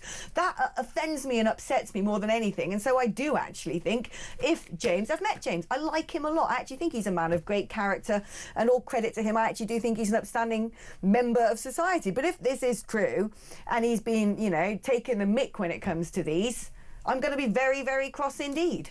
Well, I mean, you and the country, I'm sure, as well. I mean, I think he has done the right thing, actually, in resigning the whip, so fair play to him on that point. But it says, or I was reading about it this morning, it says he's taken £70,000 in bounce-back loans, which is government money in the end. There's no indication that he's paid that money back. If he hasn't paid that back, well, why not? So that's the question that needs to be answered. And it's not my position to cast any judgment on whether he did or whether he didn't, or what the circumstances were. And indeed, some people who took bounce-back loans, their businesses just, they went out of business through no fault of their own, weren't able to pay it back. Well, fine. But of course, some people did take that money maliciously with no intention of paying back. If that's what he did, then that's very important. It is all ifs, and let's wait to see what comes out in the wash on all this. I do hope, actually, because I've met him and I like him a lot, I do hope that this gets resolved and the whip is restored, because, we don't want, as much as it's great for journalists chewing over scandals, the far fewer scandals in our politics, the better for the running of this country. Now, talking about the running of this country, apparently voters think that Starmer's Labour Party is as chaotic as the Tories. I mean, it's hard to be as chaotic as the Tories, quite frankly. But, Mike, what do you make of that? I mean, is Starmer now, with this sort of backbench rebellion and the left wing of the party sort of realising there's blood in the water and they can sort of push him and manoeuvre him and he will wobble like a weeble, is this a death knell for Starmer? Or is he going to be able to potentially sort of leech some of those leftists to the new Corbyn outfit, take back control, for want of a better phrase, of his party and get on with the job? I don't think this is the end for Starmer at all. I mean, we've seen many previous Prime Ministers have a wobbly first year while they get used to the job. I mean, everybody forgets, 40-odd years ago, Mrs Thatcher was very unpopular at the end of her first year and then pivoted and, of course, was, saved partly because they changed policy in a number of areas, including economics, but also by the Falklands War, of course. But also, she just became more competent as she got more used to the job. Harold Wilson was the same, was very unpopular at the end of his first year, then went on to win the subsequent election and got more seats. So writing Starmer off at this point, if you look at political history, would be foolhardy. However, they did have a very chaotic week last week, so clearly changes need to be made in how they manage things. And I spoke to a bunch of MPs about the welfare policy. They just didn't think it was the right thing to do for disabled people, and they weren't convinced by the government's explanation. So as the government sets out more policy in future, it needs to be much clearer with its own MPs, but also with the country, about why it wants to take the measures that it wants to take. So you're sort of suggesting that with better preparedness, with being able to sort of really slice and dice what the welfare cuts are going to look like and justify it, that this can still be done? I think nobody would argue that the welfare bill isn't too high. It is too high. It's just a question of how you cut it. And the proposals that were set out originally by the government last week and before would have left some very disabled people in real difficulty, and I don't think anybody really, including the government, I don't think really wants to see that. But clearly it is the case that some people are getting healthcare benefits either for physical disabilities that aren't serious enough, or for mental health complaints that aren't serious enough, and that does need to change because there's only so much money in the end. But it's about doing that in an equitable manner. Mike describing Keir Starmer's first year in Downing Street as wobbly, it must be the biggest understatement I've ever heard. I think it was Alex that described it. No, you said it was perhaps both of you did. But anyway, it's been an absolutely terrible year. I don't think he'll survive another year in British politics. What mechanism can they go? He's going to be pushed out. I am quite sure. By who? By his own people? By his own people. He's already lost control of his own MPs. I mean, look how bad it is. That is quite phenomenal. What's happened? He has had a disastrous year. Chagos Island's given away, chivvying up back to the European Union, the freebies scandal that he's had, the U-turns that he's had to do, the winter fuel allowance, the breakdown of his Chancellor. I mean, I can't recall a Prime Minister in my lifetime that's had a worse year than this. If he is pushed out, right, it's not the risk that he's going to be pushed out by the sort of more radical left wing of his party and then replaced by a more radical left wing candidate? They will be even worse off. Oh yeah, no, absolutely. I think it's disastrous for the public. I mean, this is absolutely disastrous because when he does go, he could well be replaced by Angela Rayner, God forbid. I mean, it could be awful.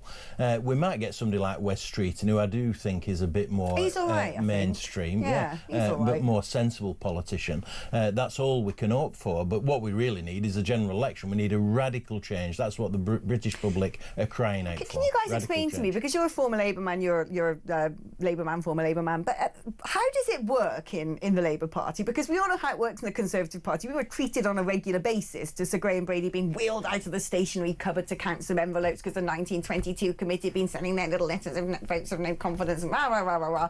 We had that pantomime play out for far too long at the expense of the running of the country. So I kind of think that even though I think Starmer's first year has been chaotic, I do think that it's a pretty high bar set by the Conservatives when it comes to, frankly, taking the mick of what he should be doing in government. But how is the system in Labour? Because it's a bit more convoluted, isn't it? There's no equivalent system, so the backbenchers, they can't write letters to anybody and get rid of Keir Starmer. And I do disagree. I don't think Keir Starmer's going anywhere, nor do I think Rachel Reeves is going anywhere. The government's done a lot of things right, as well as it's done some things less well than it could have done. I think one of the problems, actually, is that their comms just isn't very good. I mean, last week, for example, they issued an industrial strategy and a trade strategy, both of which were well regarded by those particular sectors. But there was no comms on it because we were all talking about the welfare bill. NHS waiting lists are coming down. No one's talking about it. There are 4 million more GP appointments. No one's talking about it. There's some genuinely good news, but it just isn't getting out there into the public sphere because we're all talking about other things. I would agree with Matt there. Communications is absolutely hopeless, no doubt about that. And he's also right in terms of mechanisms to change leader. It's quite unprecedented for Labour to change their leader before a general election. It's unheard of almost. So it would be difficult, but I think people will come to Starmer and say, and I think he will recognise himself. I actually think, watching him, observing him, I think he's coming to that conclusion that he's clearly not up to the job, and it's how long he himself will continue to want to do it. But others will come to him and say, listen, you need to go. Talking about the comms, Sir Keir Starmer's put out a little sort of video with some sort of moving music behind, suggesting that the sunlit uplands are still on the horizon. Let's have a little watch, shall we?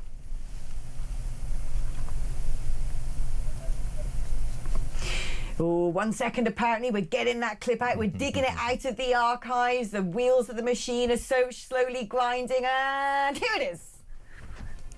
Across Britain, people get up every morning to go to work, to get their kids to school. They pay their bills, try to save a bit. They graft. The factory workers, small business owners, teachers, carers, those who serve our country, whether that's in scrubs or the uniform of their regiment. The ordinary people, the men and women who make this country what it is. Now, we were just like political comms, weren't we? And I've just lambasted the Reform UK comms because I'm not quite sure what that press office is up to half the time. But one thing they are very good at is putting out good little videos like that. And Nigel Farage made a sort of big mention of being the man to represent the people whose alarms go off early in the morning. He's just nicked it, hasn't he? Starmer's just nicked it. The problem that Starmer has, and it comes back to this point about communications, is that I think the public have stopped listening. They will just not. This video that we've just been listening to there, the public are just not buying into it anymore. He's ridiculed. They just don't accept the communications that they're now receiving. I think he's dead in the water. I'll be quite frank about it. I just want to ask you this, Mike, because good old Boris Johnson, the oracle of politics, the man who oversaw mental net zero targets and unfettered immigration, I think he's planning a comeback, isn't he? And he seems to be able to tell everyone what they should be doing politically. All right, Boris, you've had your moment. Now, he thinks that the way forward is just to ignore Nigel Farage. How? I read that. I actually agree. In fact, it's not often that I agree with Boris Johnson, I'll be honest. But I did agree with Boris Johnson on that. Keir Starmer made a speech, I think back in May, saying that he thought Nigel Farage and Reform were, the main opposition. And I genuinely thought that was quite an odd move, really, to kind of call that out and say to this man who's got 5 MPs in Parliament, now down to 4, as we know, and say this is the main opposition. I just think it's given him way too much credence, actually. He's hard to ignore, though, because the thing is, he is very good at, he sort of cuts through when it comes to his presentation. It doesn't matter how many dumpster fires they seem to have in Reform UK. The polling doesn't seem to be affected. This time last year, people were saying that Reform would struggle to get to 25% of the polls, and now they're over 30%. They're well ahead. You can't underestimate Nigel Farage. People saying that when Nigel's in Parliament, that'll mean he'll be less on the media. He'll be bored, he'll be tied up in parliamentary business, we'll hear less of him. He won't like being an MP. And it's just not the case. I said back then, I was like, be careful what you wish for. When that man's got a foothold, given an inch, he's going to take and a I mile. don't think he can be ignored. I think Boris has got that wrong. It's wishful thinking on Boris's part. I don't think you can ignore him. That's the mistake people made, isn't it? And then we ended up with Brexit. And, you know, whatever you might think of that, Nigel ran a great campaign and convinced people. He's a great politician, actually. Talking about that, this is a perfect little segue to take me to the advert break, because talking about Brexit, this whole sort of rallying against supranational governance and the people saying we want to take back control, we want our parliamentarians to make bespoke decisions for this nation. After the break, we're going to be talking about the fact that Sir Keir Starmer has endorsed the UN's high tax manifesto. That is the headline in the Telegraph. What's all that about? We're going to be debating it after this.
Across the UK, on DAB+, on your smart speaker, on your smart TV, and on your side. This is Talk. Hello and welcome back to the show. So I'm a natter there during the advert break. I was bragging about being at Silverstone yesterday. Sadly not there today, but absolutely amazing experience. Absolutely love it. Do you know what I love about F1? I actually kind of enjoy the sort of audacity of the profligate waste. I quite like the millions of pounds on cars that get smashed up, the risk of death and maiming, the smell of the petrol, the noise pollution, the sheer amount of money. And I've never seen hospitality like they do in Formula One. I mean, I sit in there in this hospitality suite and we had these big wine glasses. There were loads of sort of dolly birds walking around with massive bottles of Moët filling up your glass. And I'd be about to take a sip and they'd be like, why do you want to come on a tour the McLaren garage? Like, oh yeah, leave that there, go down, look at the McLaren garage, have my ear things on my cans, listening to all the chit chat from the pit wall. I'd come back up, that champagne would have just gone or become what, and they just top it. It was just mad. I wonder, I'd love to see the lorry loads of champagne get taken to Grand Prix circuits. Sounds like fun. It does sound like fun. It is fun, but I don't think the UN would like it, though. See what I did there? Because I've spotted this story in the Telegraph, and like I said before the break, the British people, and many people in the West actually, sort of rallying against supranational governments and the sort of misery, misanthropic edge to what a lot of these supranational organisations seem to want to do to the world. And yet, apparently, according to Nick Gutteridge, chief political correspondent of The Telegraph, Starmer has endorsed a UN's high tax manifesto. This paved the way for higher taxes on the wealthy, alcohol and fossil fuels. There you go, good luck Formula One. By signing up to a new UN pact. It's known as the Sevilla Commitment, or Sevilla, I should say, the UN agreement thrashed out between 192 countries at a 5-day summit in Seville last week. It's ostensibly focused on drumming up more development cash for poorer states, but the final text contains 42 references to taxation. specific mentions of taxes on high net worth individuals. Great, we could do with losing a few more of them. We haven't sort of attacked the coffers enough yet. Let's get rid of even more millionaires from the UK. Taxes, more taxes on tobacco and alcohol. Taxes on natural resources. Taxes on pollution. Taxes on sugary drinks. I'm sorry, but is it not no taxation without representation? This is exactly the sort of stuff that is going to not just send Nigel Farage to Downing Street, but Marine Le Pen, bring back Hidsville. There's all of them. You know, JD Vance. I mean, this is just a nightmare for most people in the Western world. What does he think he's doing? I mean, this article is a complete misreading of the severe commitment and the conference that took place last week, which has nothing to do with British taxation at all.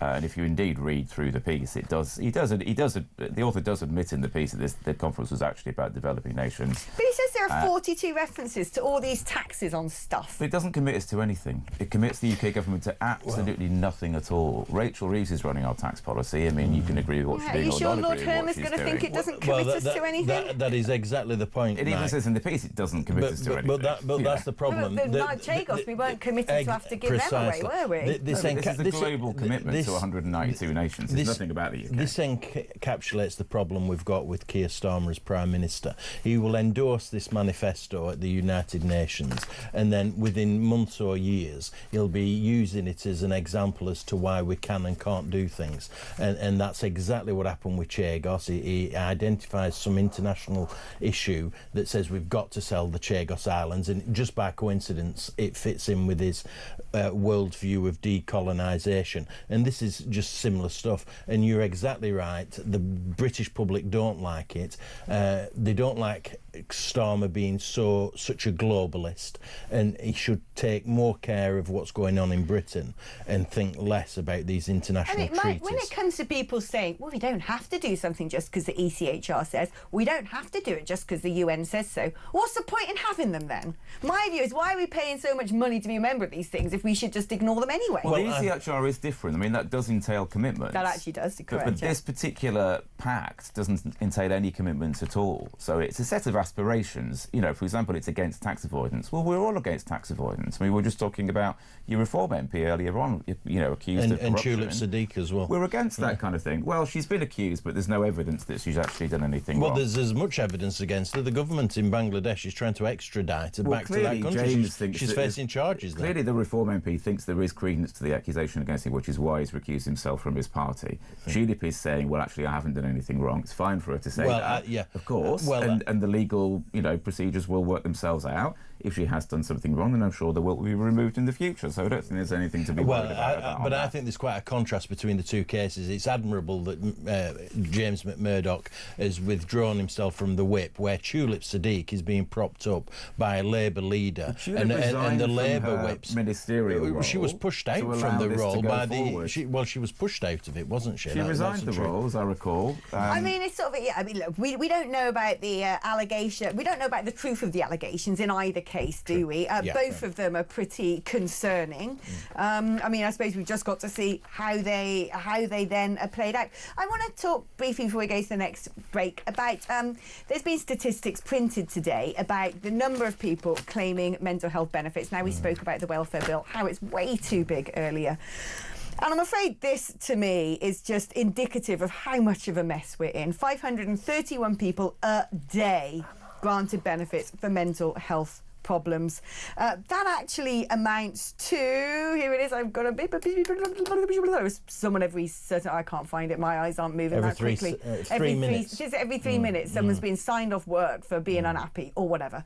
Now, if someone's got serious mental health issues, right, if you've got schizophrenia, if you've got clinical depression, if you've got PTSD, like actual proper PTSD, not just I went to Brent yesterday PTSD, if you've got severe bereavement, you've lost someone very close to you, of course we've got to look after these people.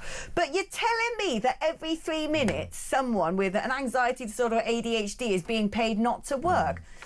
I mean, Mike, that's crazy, isn't it? That is mental. That's real life mental. I mean, I'm no expert on this, but it does seem to me that we, or rather the government, needs to look again at who's eligible for mental health benefits and who isn't. And I think probably something does need to be done. Well, clearly something needs to be done to help people with mental health difficulties in this country. And I do think that post-pandemic particularly, there's been an increase in people with genuine mental health complaints, and that does need to be, something needs to be done about that. Do you think there has been an actual increase? Because I wonder this, OK? I think that through time immemorial, people have lived through a lot worse than we do today. I hate to say it, but people got through the First World War, the Second World War, poverty, the Victorian era, rats everywhere, Great Fire of London. I mean, actually, to be honest, life today is probably easier than it's ever been, quite frankly. My worry is it's sort of like willing it into existence by banging on about it. It's a traumatic event for all of us. I fully understand that some people have found that more difficult. This is people swinging the lead, taking the Mickey out of the service. Where it does relate to the pandemic is that the government, and not a Labour government, it's a Conservative government, lost control of how people made applications. So instead of people having to apply in person, they started, because of the pandemic, and people working from home, civil servants working from home, applying by telephone. So they weren't actually meeting the applicants, and it made it easier to cheat the system.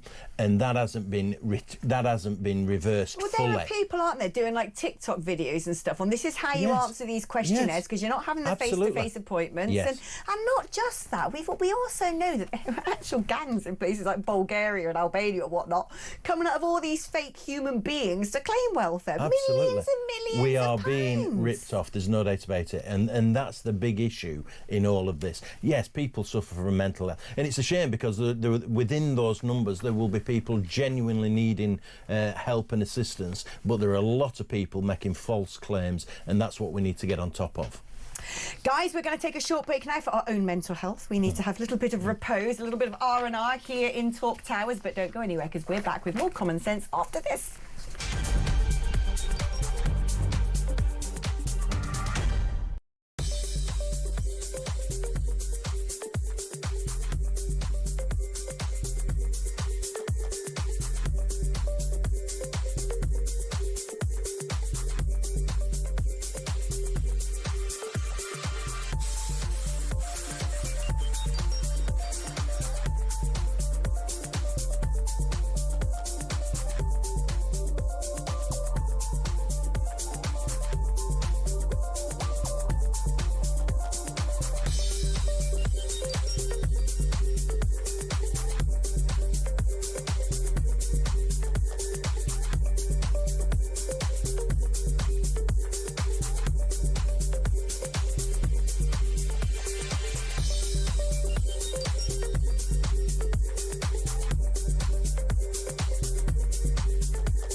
I think far worse than anybody could have possibly imagined is the overall summary, with a little less worse abroad than he's done domestically. I mean, domestically, he's been a complete and utter catastrophe.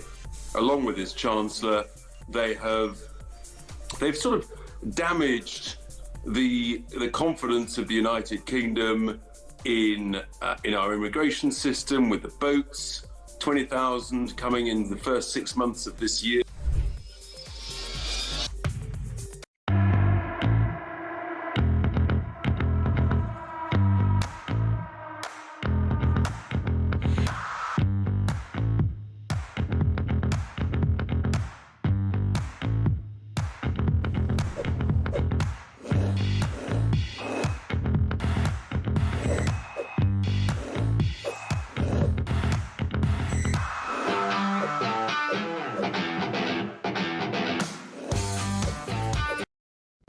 Across the UK, on on DAB+, on your smart speaker, on your smart TV, and on your side.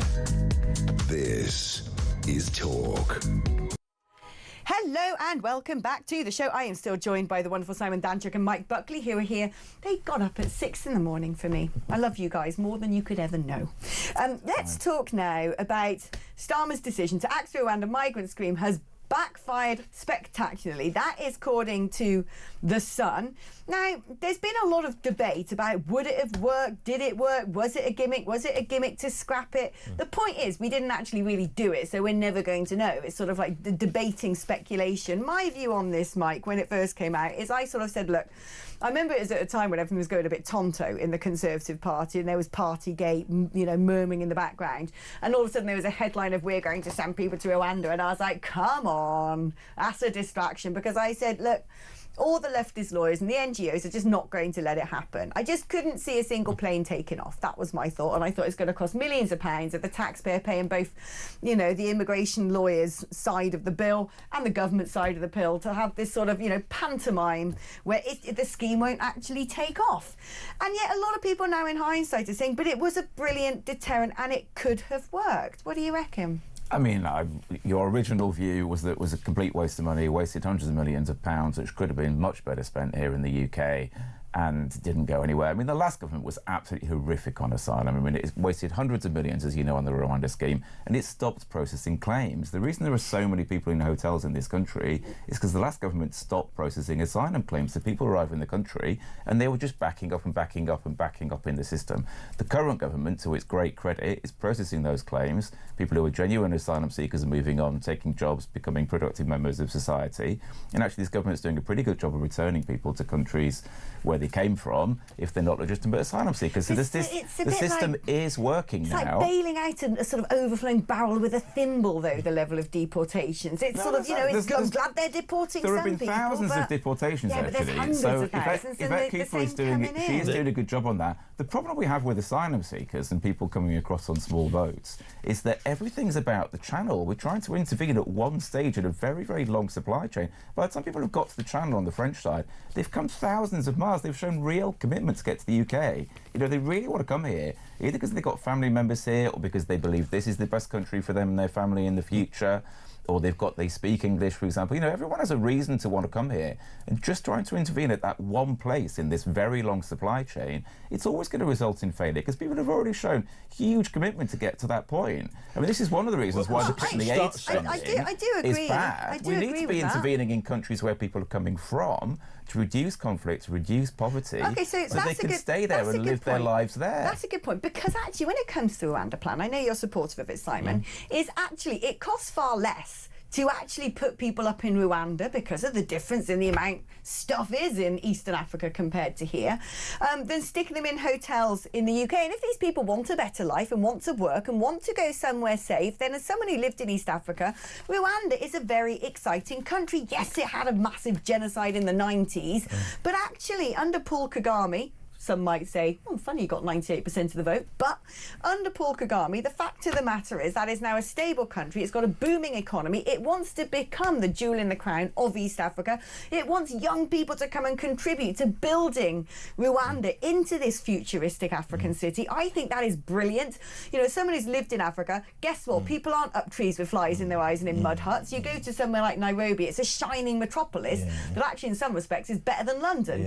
And Africa has got so much potential, and so in that regard, if it wasn't for the leftist lawyers and NGOs, I would have been behind the Rwanda plan. But let's look at the facts. Since Starmer got elected saying that he had a plan to smash the gangs, and since he came to power there's been over 40,000 illegal immigrants enter the country. It's the highest number of illegal immigrants coming into the country since records began in 1979. There's 106,000 people waiting to be deported or to be assessed. There are 32,000 asylum seekers, illegal immigrants staying in hotels. This is under Keir Starmer. The situation has got dramatically dramatically worse.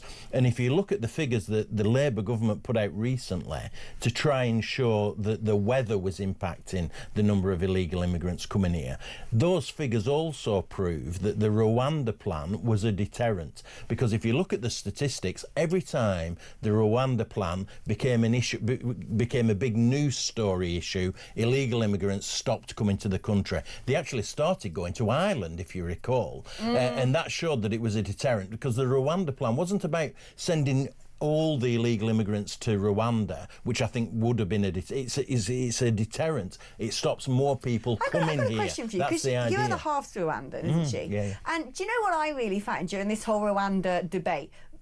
The left wing, by and large, tends to be, that's racist, that's horrible, you can't say that, what do you know, you're nasty little xenophobe.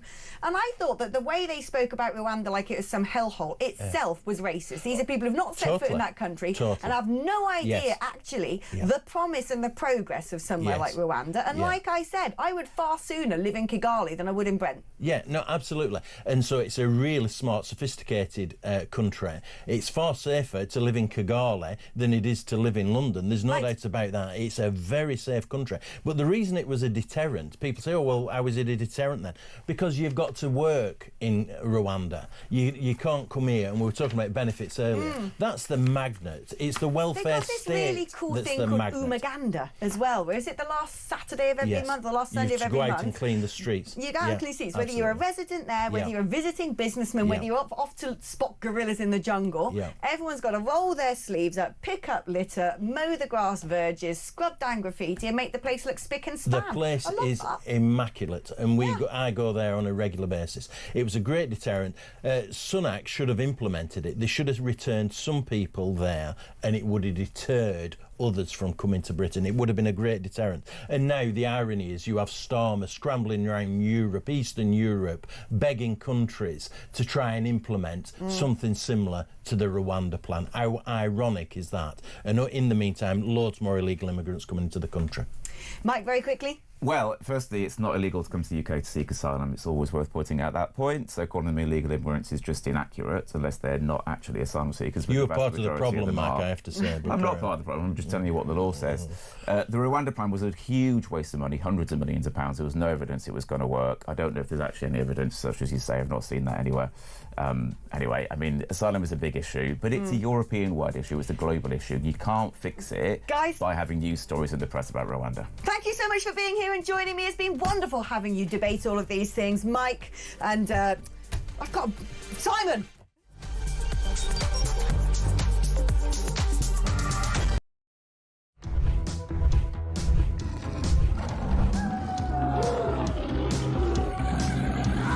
We've just been talking in the office here about how many of us have been attacked at some point or other by some form of flying beast or any wildlife. I mean, so we'll take your stories this morning.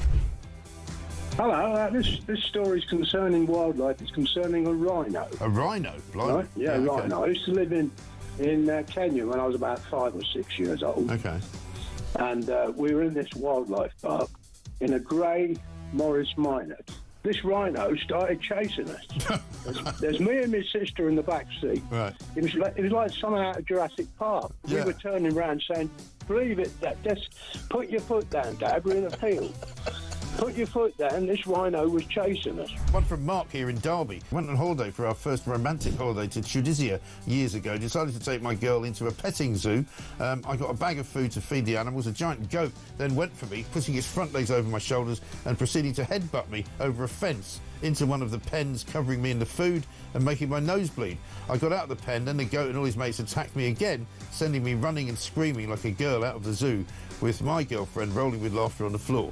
A tarantula climbed up the bottom of the bed on the sheet, and it walked all the way up.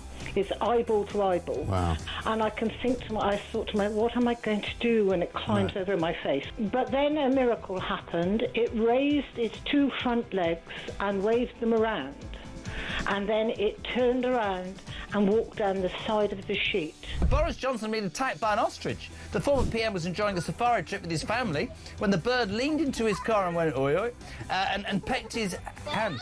In footage shared online, he quickly jerked from the ostrich, don't dirty minds away from the ostrich, and shouted, "Oh, Christ, get hell," before driving off. And so I just said it out there. Have you been attacked by an animal? When I was about 7, says Trevor Jenkins, on holiday in Spain in the 70s, a monkey pulled my long hair. It was long because it was the 70s. I was in floods of tears. And as the family car drove out the car park, an elephant ripped off the car mirror. We got the message. Spanish animals aren't to be trusted. Jeremy, Brittany here from the United States. I was spurred by a rooster in my right foot a few years ago. Spurred? How do you get spurred by a rooster? One here from Dan in Hampshire. Morning, Mike. Is an Aussie that has been dive-bombed by our version of the Magpie, which... Across the UK, on DAB+, on your smart speaker, on your smart TV, and on your side. This is Talk.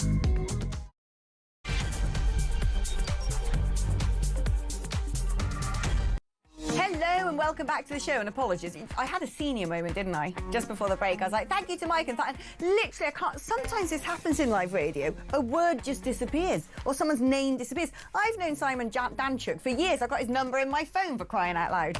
And I just had that moment. I went, thanks, Mike. And I looked at him, and every single name under the sun started flying through my head like a kaleidoscope. And I was just like,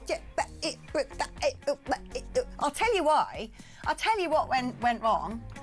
Dean, my producer, sent me a message at about whatever time last night as I was trying to tuck myself up in bed to prepare for the morning alarm, saying, you ain't having breakfast tomorrow during the show. I'll take you out for breakfast when the show's finished. And I'm thinking, that's all good and well saying that, but you don't know what it's like sitting in here for 4 hours on a Sunday morning when you're flagging and feeling a little bit tired. And I hope I can cope without getting some sort of, like, you know, vitamins mainlined into the digestive system. Turns out I can't. I'm going tonto. My brain isn't working anymore. I'm sleep deprived. I'm food deprived. And so you're going to be deprived of any sort of sensible broadcasting, probably. So blame Dean. It ain't Alex, it's Dean. Alex needs her eggs. No eggs. No talk. You see? That's what I get. Honestly, you might be sitting there thinking, I could do that. I could sit in a studio and prattle on about nonsense for a good 4 hours. It's like having to go out on stage and do a gig. You know, can you imagine someone, you know, Oasis going on stage and a night after night after night without having their supper? No.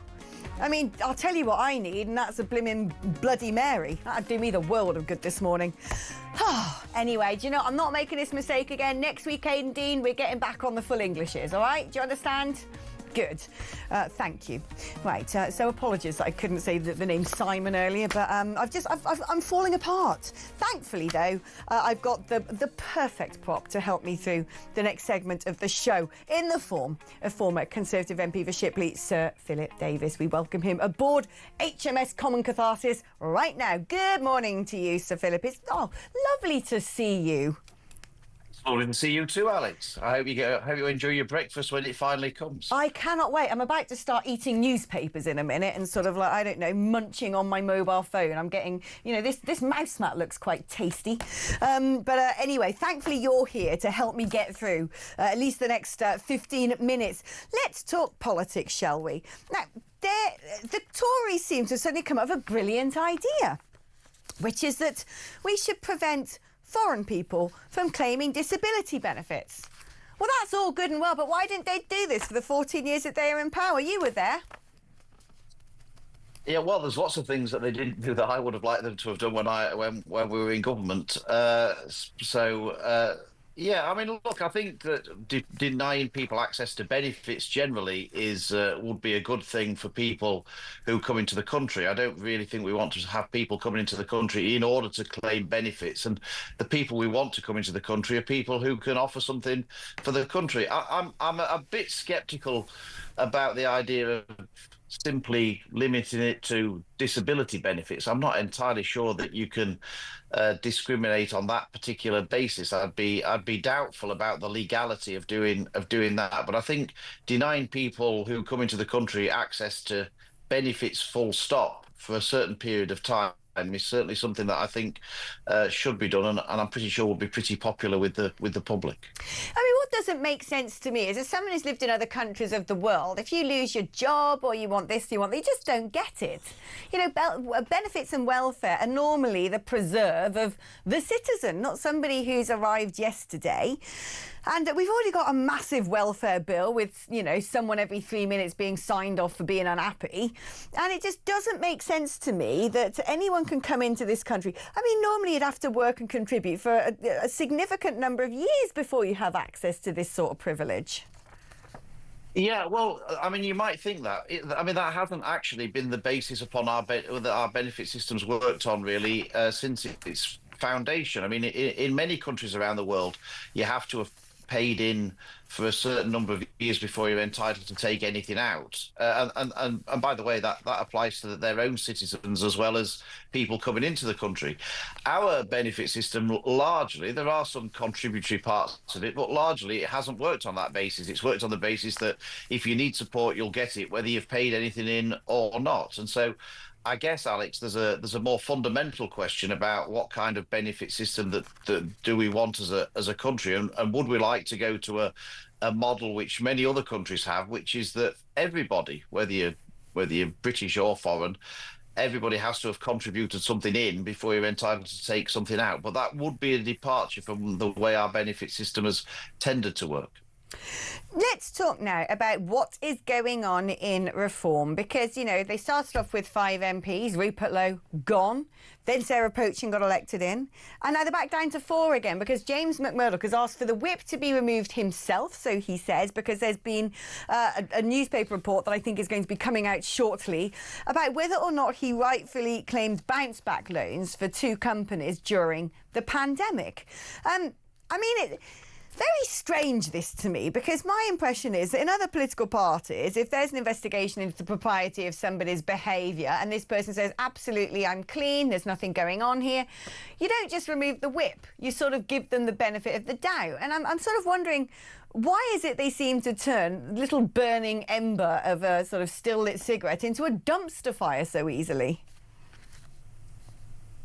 Yeah, well, I think it's difficult. I don't know the rights and wrongs of what's happened with James McMurdoch, and I'm certainly not going to speculate as to whether or not what he's done anything wrong or hasn't. The allegation is that he has done something wrong. He's denied that he has done something wrong, and no doubt in the fullness of time that will sort itself out. As far as reform are concerned, what do they do? If they, I don't know whether James asked for the whip to be withdrawn or whether or not he was sort of said, will you ask for the whip to withdraw? I don't know the conversations that have taken place, but I guess they're in a difficult position because if they do withdraw the whip, they say that, people say, well, that's a bit harsh. He hasn't been shown to have done anything wrong yet. If they don't withdraw the whip, they'll say, well, you should do. This is serious allegations. You shouldn't be tolerating somebody in your party who's facing these allegations. Political parties can't win in these situations. I think it's unfortunate. It's unfortunate for reform that they face this. This is when Harold Macmillan talks about events for that politicians have to deal with events that are outside of your control, and unfortunately, all political parties have to deal with this type of thing, and reform are finding that out themselves now. But these types of allegations and things have happened to all political parties over the years, and I'm sure they'll continue to happen to all political parties over the years. Yeah, indeed. It is true. It is part and parcel of the game. Let's talk about Angela Rayner, because this blimmin' workers' rights bill, to me, is just, it's going to be a disaster to the economy. What sensible employer is ever going to want to take on any new staff when they can take sick from day one? But then it's this element of what's being called the banter police in the office. This element of saying that an employee would have the right to take a company to a tribunal if they've overheard a conversation they find offensive. This is just mad. This is mad. Who wants to live in a world like that? How on earth is this going to be executed? Who decides what's an appropriate conversation and what isn't? If you're running a pub and someone comes in and starts effing and blinding at the bar, why on earth should you be responsible and take the rap? You can't sort of gag your customers. You could deal with them and say, right, I want to eject you from the pub. That is your purview. But you can't anticipate. You haven't got a, you know, magic crystal ball that you know someone's going to say something offensive before they say it. This is chilling, isn't it? Yeah, I mean, employers are going to be tied up in knots, I think, with all this kind of stuff. Whether, you know, I mean, even whatever the ultimate outcome of the claim may be, it may well be that the tribunal comes to a sensible decision. But I'm afraid that won't be much comfort to the employer who spent fortunes defending themselves and spent hours and hours of time dealing with putting forward a defence that they could have spent on actually trying to grow their business. I think the fear for me would be that businesses are going to just be tied up in knots around all of this kind of stuff. I'm sure it's well-meaning. I mean, the thing I read, Alex, in all of this was that, you know, this was to try and stamp out sexual harassment in the workplace and hostile abuse and intimidation. I'm pretty sure all of those things aren't allowed in the workplace already. So I'm not entirely sure we need any new laws to deal with that. Of course, nobody wants to see any of those things, but I think those things are already pretty well covered. I mean, I think this again shows the problem of having a government where nobody really has ever run a business or has the first idea about the pressures of running a business. And I think ultimately, you're right, the people who will ultimately suffer are employees, because employers are going to be very, very reluctant to take people on.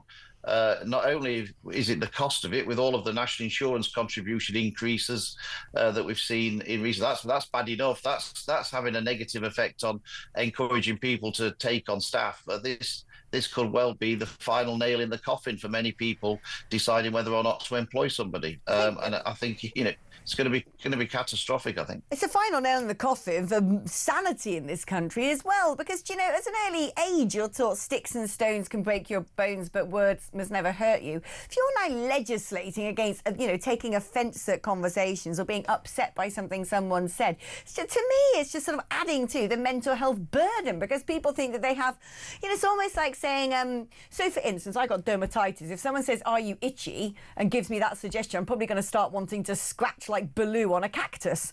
And it seems to me the same with mental health or offence. If someone says, oh, you've got every right to feel offended by that, oh, do you need to go into a safe space? It kind of makes people generate their own sort of, you know, complexities in their head. I don't get it. And also it's quite harrowing. It feels a bit sort of, you know, Chinese Communist Party to start regulating speech. Let's talk about Sir Keir Starmer's first year in power. Apparently voters are saying that it turns out he's as chaotic as the Tories. Well, I think the Tories set a pretty high bar, if I'm honest with you, but it's not exactly been a swimmingly nice and smooth first 12 months, has it? No, it's been catastrophic, to be honest. I mean, obviously, it goes without saying, Alex, that I thought that a Labour government would be bad, but I didn't anticipate that they'd be this bad and this quickly. I think that many people will be looking back to the time of Rishi Sunak as Prime Minister and thinking, actually, do you know what? He wasn't that bad after all, to be perfectly honest. Maybe things weren't that bad when Rishi Sunak was Prime Minister. I think his reputation will be starting to soar, I think, as events unfold. So yeah, no, it's been absolutely terrible, and I speak to quite a lot of Labour MPs, and I can't emphasise enough how miserable they all are, how disappointed they are with Keir Starmer, yeah, I mean, the feedback they're getting from their constituents when they go back home at weekends is pretty it's pretty stark. So yeah, I mean, this has been, I think, probably, and I think the opinion polls will back this up. This isn't just my opinion. I think the opinion polls will back it up. I think this has probably been the worst first year of any newly elected government in history. Why on earth then? I mean, because I kind of agree with you that if Sunak had stuck it out a bit more and started to harvest the rewards from some of his policies, and actually sort of, after a period of mass instability, having a period of calm in politics, why did he suddenly go, OK, things are beginning to settle, things are beginning to smooth out a bit, let's just go and jazz it all up by holding a snap election? That, to me, at the time, I can remember hearing that he was about to come and make an announcement. I can actually remember exactly where I was. I was walking down the street in London, and I thought to myself, he ain't going to call an election. That'd be absolutely balmy. There's no way he's going to do that. And yet he did. What? Why? Why did he do that? Lord only knows, Alex. I mean, exactly in your camp. I was pretty certain he'd call the election in November. I mean, whether the result would have been different or not is highly doubtful. It certainly wouldn't have made any difference to my result. But yeah, I always felt he'd go in November. I thought that would be the best time for him to go. I think one of the problems I see, and I think it's been a problem at the time of the election, I think there was a failure of the media in terms of holding the Labour Party to account. They were, at the time, likely to become the next government. Everyone knew that. Whenever I did TV interviews, nobody was ever asking me about the issues, the what was at stake. All I ever got was, who's going to finish ahead of each other in the polls? Is it going to be Reform or the Conservatives? The media was obsessed with a narrative of seeing how low the Conservative Party could go, how far they could be destroyed. That was their story. And unfortunately, that led to a Labour government being elected without any proper scrutiny. Yeah. And I think, actually, that's probably damaged the Labour government as well, because, actually, if they'd had to sharpen their claws a bit in terms of some proper media scrutiny before the election, they may well have made a better fist of the first year in government, but they didn't really get any scrutiny, and we're all paying the price of that now. I totally agree with you. And what's more, the media sort of started banging on about the results of the election as if it's a foregone conclusion. It's going to be a Labour landslide. It was almost prejudicing the ballot. I thought that was deeply irresponsible, let alone that bonehead, that stupid little moron who runs the Lib Dems. All he seemed to do was sort of campaign as if it was Takeshi's Castle. And everyone just thought it was so wonderful and whimsical. Oh, look at him falling off his jet ski. Oh, look at him in a Lido, woo, waving out some aerobics equipment. And I was like, what about their policies? And they got 70 seats. It was absolutely deplorable, that election. It's about time the media did start learning to hold politicians to account. Sir Philip, thank you ever so much. I wish you were still an MP. You were one of the best. Are you going to come back to politics, do you reckon, or have you decided that you've had enough of it now? No, I think I've done my bit. I did 19 years in Parliament, which is quite long enough, and I'm sure the people of the Shipley constituency were quite right to put themselves out of the misery of having me represent them in Parliament. They're sensible people in Shipley, so I'm sure they made the right decision.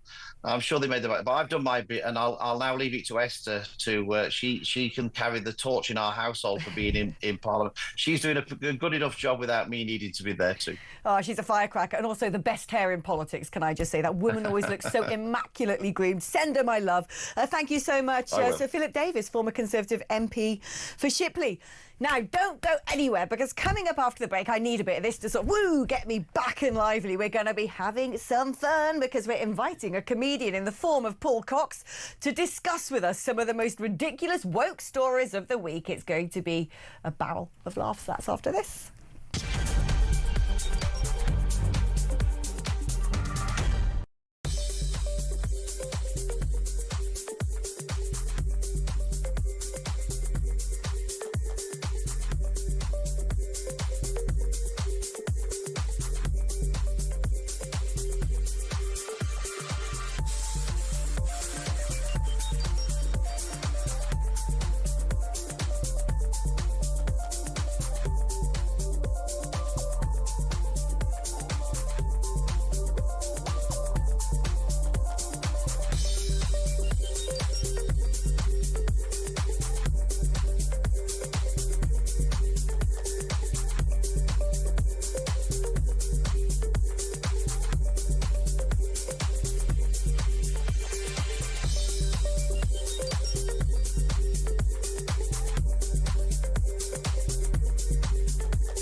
I think far worse than anybody could have possibly imagined is the overall summary, with a little less worse abroad than he's done domestically. I mean, domestically, he's been a complete and utter catastrophe.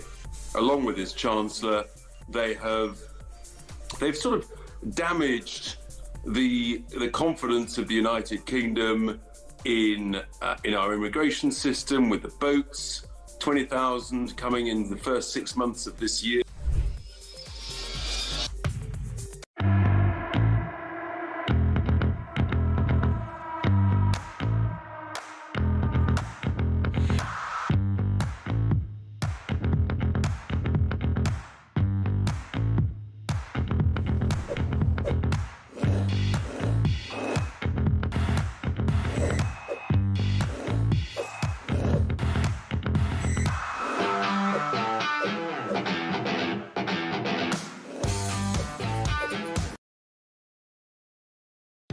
Across the UK, on DAB+, on your smart speaker, on your smart TV, and on your side. This. Hello and welcome back to the show. I'm just going to do some of your messages now. I've just messaged my other half saying I'm so tired today I can barely present. You have this. It's not easy. 4 hours. It's like, oh my God, I've forgotten how to use the English language. Well, you guys, I'm pleased to say, are full of sympathy because Barry has said you're clearly suffering after enjoying yourself yesterday. That's right, I was at Silverstone. Clearly your producer, does not understand that you need fuel. Yeah, Dean. Despite this, you're a trooper and the show must go on. Well, thank you, Barry. And Stephen Malden says, morning, Alex. I'm totally exhausted watching your great show this morning. Whatever you're taking, can I suggest you bottle it and sell it online or maybe give it to some of your guests? Man, as a box of frogs, brilliant. Keep up the common sense. I'll tell you what I'm taking, Steve. Nothing. That's my problem. I've had nothing in here, nothing in here, no eggs, no bacon, nothing. I'm circling the plug hole, son. That's what's going on because Steve the miser, Dean, this is what I'm talking about. I can't do names anymore. I didn't even know Simon Danchuk's name earlier. This is what happens when you don't feed a presenter.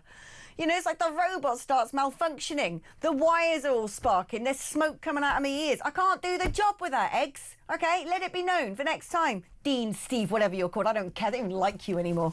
You're dead to me now. Right. OK, let's get funny, shall we? Because I started the show having a right old moan. Got out of bed the wrong side this morning because I'm tired, but also because my sat-nav on the way back from Silverstone directed me through Brent. And I saw Brent, and I was like, this place is so horrific.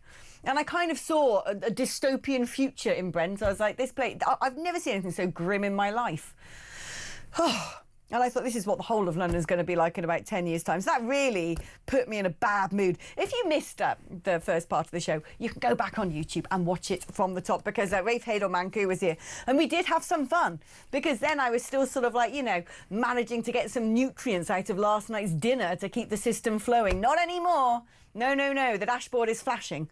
But thankfully, I've got someone to help me out in the form of Paul Cox, who's an excellent comedian. He's going to cheer me up. He's going to cheer all of us up. He's going to reinvigorate the programme as I sit in the corner in fetal position and crumple into a mess. Now, Paul, this story, I mean, you would imagine when it's Armed Forces Day, a great way to celebrate Armed Forces Day is, I don't know, go out and about looking like the army. But no! Apparently, Labour Veterans Minister Al Khans, who won a military cross in Afghanistan, has slammed the decision of a particular council banning army vehicles on Armed Forces Day celebrations. This is in York, because he said residents might be concerned because it wouldn't reflect our city's diverse views. Well, is it only some countries in the world that have armies? Is it not diverse to have the military?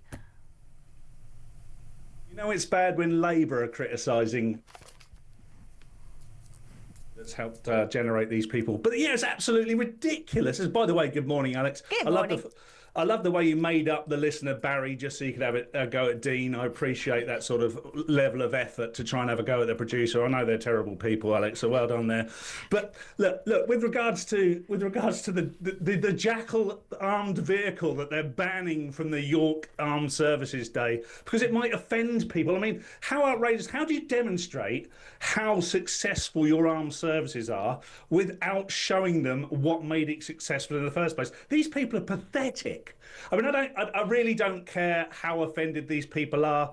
Basically, without these vehicles and without the armed services, they wouldn't have the opportunity to be this pathetic. So let's just put it on display and at least give those people like ourselves that are terrified that we are no longer have any strength in our armed forces or ability to defend our shores in any way, shape or form, that we do have some resemblance of an army there so that we could defend ourselves should somebody come over that wasn't in a rubber dinghy, Alex. I want to know what the Jackal is now, this open-top Jackal. What makes it so offensive? Is it their sort of, like, I don't know, waving the Confederate flag or something like that? Like, how can a vehicle be offensive?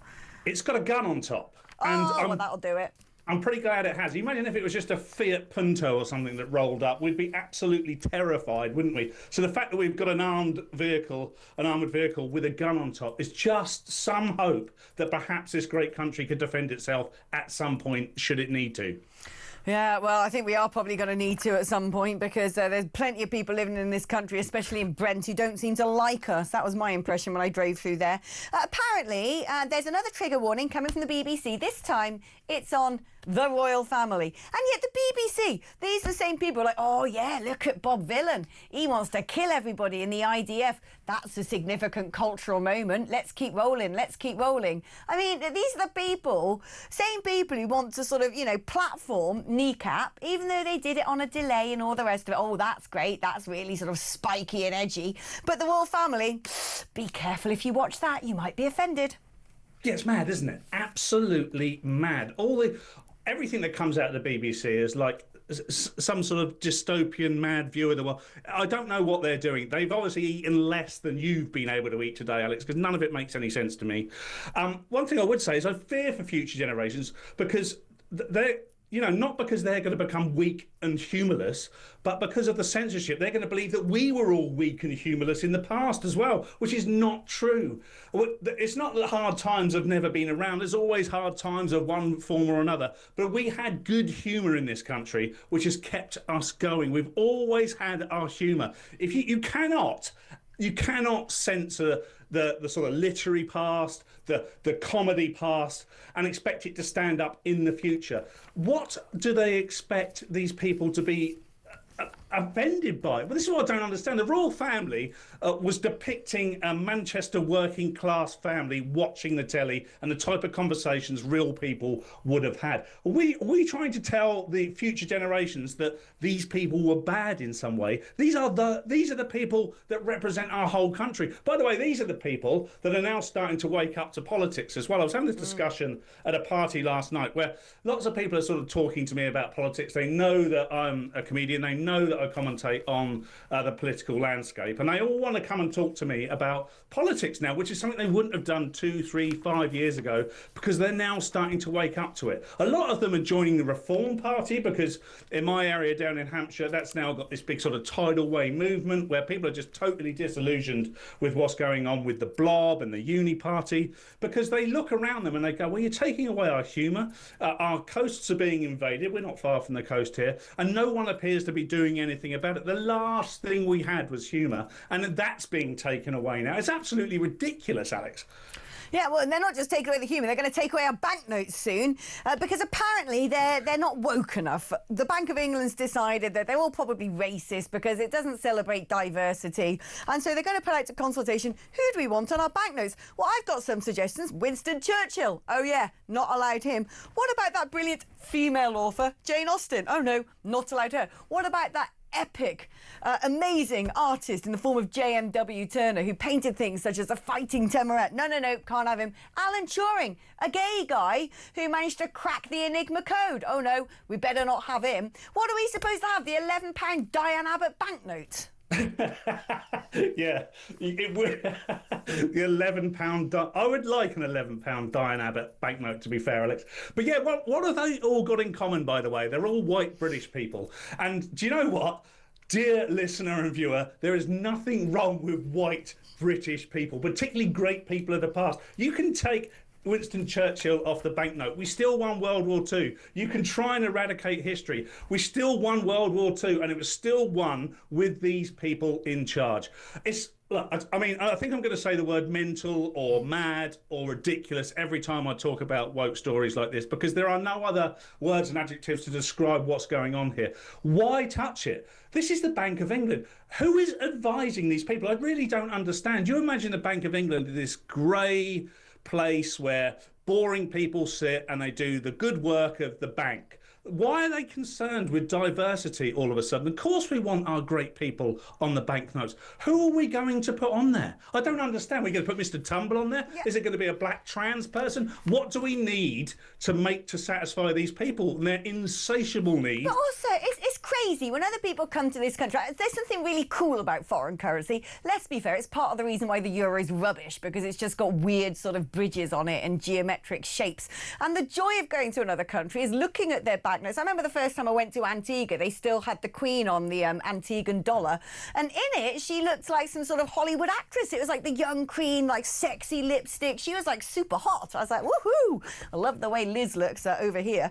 But it's kind of fun. You go to India, they got Mahatma Gandhi on the banknote. Of course they do. It's part of the joy.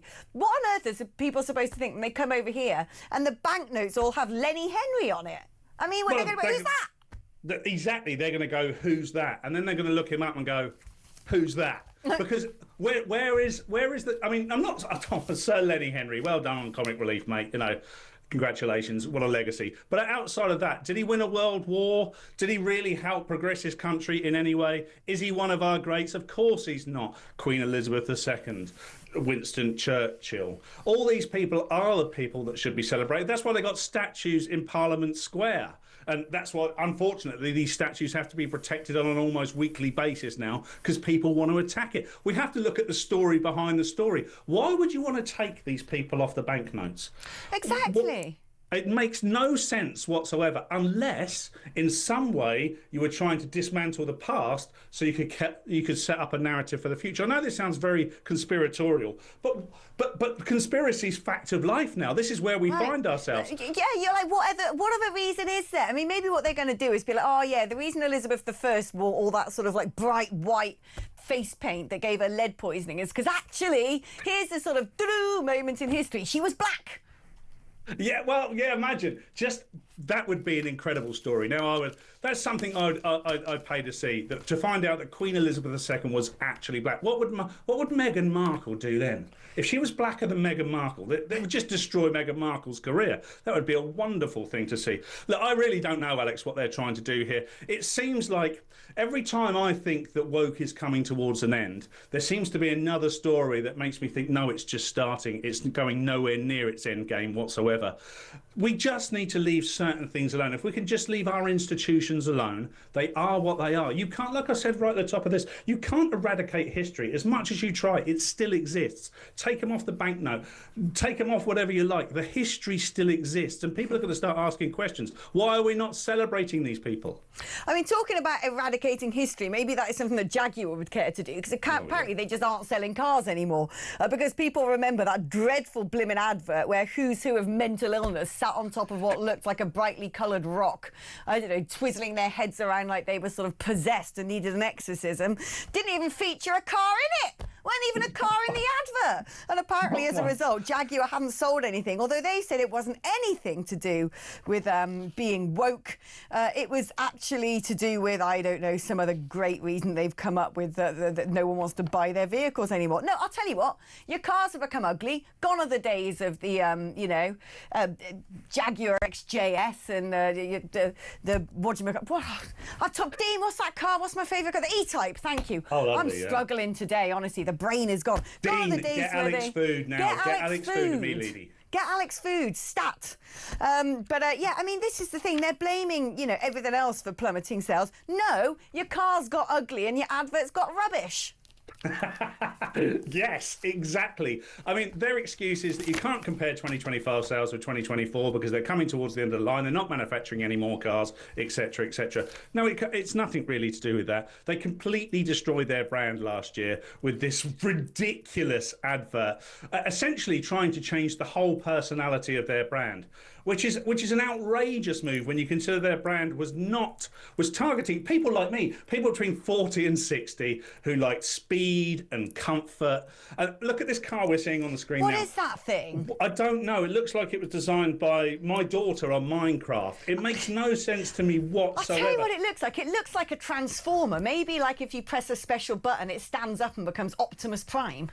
It doesn't look real, does it? If someone said to me, you know, generate an image of a car that would change Jaguar forever and probably destroy it, I'd probably generate that. They're going for an all-electric fleet of cars, so they think that only sort of trans, gender woo-woo, homosexual people, whatever, you know, the flag people, they think that that's what... It's basically discrimination against those people in some way, because they're going, this is the type of car we think... I mean, look at that! It looks like a something out of a Dire Straits dehumidifier. music video. Doesn't it? What is that thing? It's I have no idea. Odd. It's like, you know, it looks like something you could have made with a cereal box on Blue Peter. And you'd look cooler in a cereal box than you would that thing. I just don't think... Look, they're aiming their marketing at a market of people that aren't interested in cars for stuff. There's a very niche bunch of people that live in Islington that they aimed this advert at. These people don't want to buy massive Jaguar cars that look like that. They don't want cars at all. They want everybody walking around in sort of sandals made of Corbyn's jam. They're not interested in cars, whether they're electric or not. They've destroyed their brand, and we see this time and time again. There must be a very small committee of people who have co-opted all these big organisations to try and convince them that this is the future and this is what people want. They're dragging them along into the abyss, and they're just... I don't know what we're going to be left with, but... You can't pull the wool over people's eyes, Alex. They're not going to like that. If you want to know what the country's going to look like in 10 years, go to Brent. You'll feel thoroughly depressed. Most evil place on earth. Honestly, I've got obsessed with Brent now. I happened to be diverted through it yesterday, and I couldn't believe what I was seeing. It is like the 7th circle of hell. Paul, thank you ever so much. It's been fantastic having you on the programme. That has definitely woken me up a bit. Hurrah for Paul Cox. Thank you, Alex. Now, if you want the madness to continue, and quite frankly, who wouldn't? Don't you worry, because we've got the maddest of them all after the break. We got that absolute nutter, Kevin O'Sullivan.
Across the UK, on DAB+, on your smart speaker, on your smart TV, and on your side. This is Talk. Hello and welcome back to the show. Dean, shut up, I'm trying to talk. My producer today, he's being so naughty. He didn't bring me breakfast, so I'm losing my marbles. I can't even remember people's names. I called him Steve earlier. Simon Danchuk was sat there and I was like, oh, thanks, Mike, thank you. You there? I've known Simon Danchuk for years, but I'm grappling around trying to find words. I'm running on empty. So welcome to the show, Cyril O'Sullivan. Way, here he is. Hello Morning, there. Alison. Morning, Alison. How are you? I'm all right. Actually, I'm not all right. I'm knackered, mate. Have you ever had one of those shows where you're really tired and you feel you've got dementia and just the words aren't there? You're trying to grab at names and places and you're like, I give up. Yeah, I've had one of those shows every single night. Yeah, that's true, actually. I used to present alongside you and I used to remember, Hey, listen, tell me about Brent. I haven't caught this. You went through Brent. Have you been to Brent? Well, no. Tell me what you don't like about it. Mate. Seriously, it was so we went through Brent on the way back from Silverstone. I couldn't believe my eyes. Every single shop is there's nothing British there, not even an indication that anything ever used to be British. It looks like the sort of kingdom that Stig of the Dump would happily call home. Litter everywhere, weird foreign grocers on the street, takeaway boxes, graffiti, shutters, people sitting on top of mounds of rubbish, smoking crack, kids on scooters with their balaclavas on, wielding machetes like they're about to go into war. It was the most horrible thing I've ever seen. The most horrible dystopian vision. I had to keep pinching myself going, is this for real? Are the car doors locked? Is this what the whole of London's going to be like in a decade's time? It is harrowing. And I've come up with this genius idea that the best way to make sure there's some sort of emergency legislation in this country, that Parliament suddenly wakes up to how critical the situation is we have to move Parliament to the discarded, disbanded, dilapidated old Rugworld building, hollowed out, make them all sit in there in the middle of Brent and then decide what we need to do about things like open borders, welfare bills and integration. Because believe you me, it's the seventh circle of hell. Even Dante wouldn't set foot in Brent. Grim. Well, I guess I asked what was wrong with Brent and you just told me, so thank you very much. I'm probably going to get in trouble. Can Brent sue me? I don't know. Talking about inappropriate stuff that's going to offend people, what do you make of Angela Rayner wanting to ban office banter? That's us done, innit? We're over. Well, yeah, it'll get me into big trouble, I'll tell you. Obviously, it's a sinister attack on freedom of speech. I mean, it's after we learned that it will also affect pub landlords. Pub landlords could effectively, under Angie's Workers' Rights Bill, be sued for conversations that drinkers have in their pubs.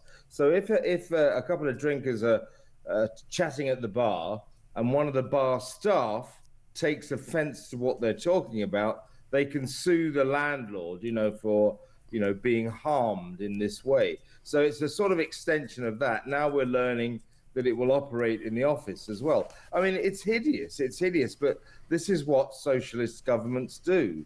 Labour are about big governments. They want to get involved in every single aspect of your life and to control you. The only good government, in my view, is a small government. Labour governments are always huge, and this workers' rights bill from Ange is classic socialism. But who decides what's offensive? Who decides what is triggering and all this? Because I'll tell you what, Kev, if I went down Shoreditch and sat in a pub there with those people who, in their spare time go and carry placards for the Socialist Workers' Party and wear keffiyeh scarves that have those short mental health fringes, and they were discussing post-colonial intersectionality, I would find it, to use a favourite word of theirs, problematic. I'd be triggered. Does that mean I can take that pub to a tribunal?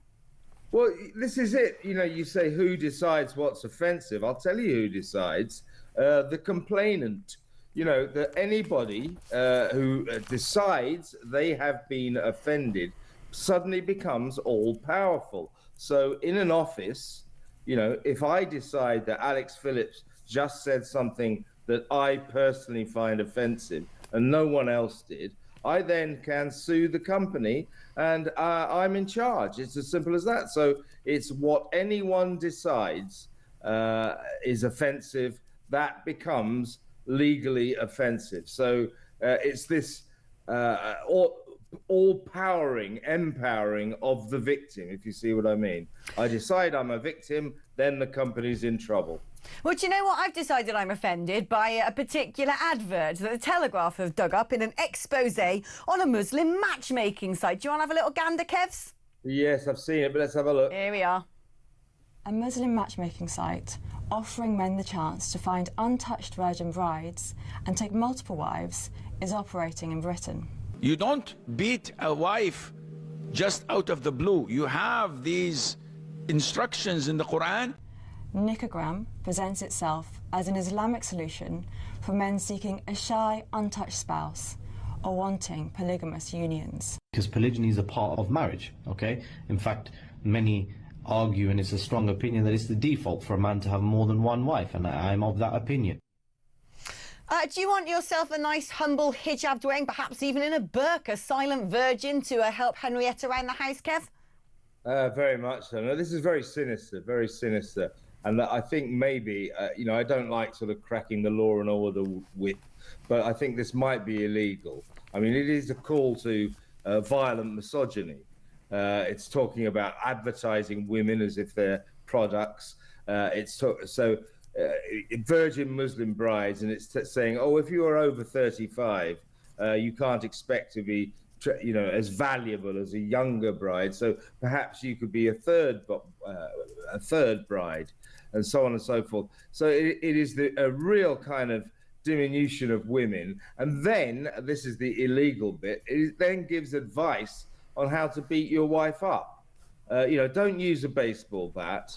You know, just use your hand. So this is advice on how to hit women. That, in my view, must be illegal, and I think the authorities should take action, because we have to challenge the attitudes that are being showcased in this disgusting advert. We have to tell these men, no, you can't really do this in this country. It's repulsive.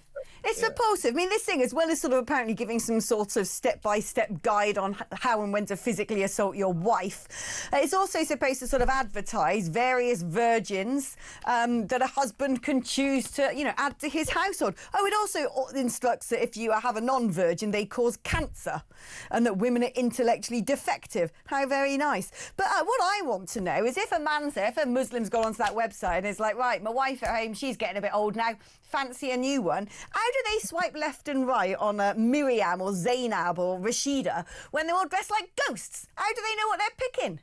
Well, I guess this is their world, but as I say, we must discourage it, I think, legally.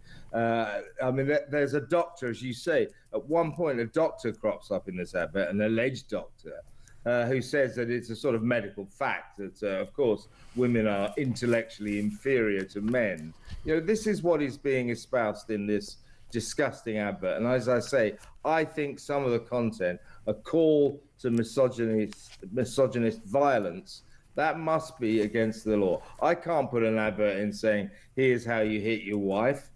So I think we should challenge these people. Either way, we should condemn the attitudes that are showcased here with all our hearts, because it's disgusting what these people are saying. I totally agree. I'm actually quite pleased that someone called Baroness Go Here, if that's how you say your name, sorry Baroness if it isn't, the chief executive of the Muslim Women's Network UK, has actually described it as deeply troubling and said the site promotes an extreme ideology that doesn't reflect British Muslim communities. The problem is, Baroness, is it actually does clearly reflect certain Muslim communities, because this is a British website. They were British accents. You know, when are we going to actually take hold and do something about this stuff?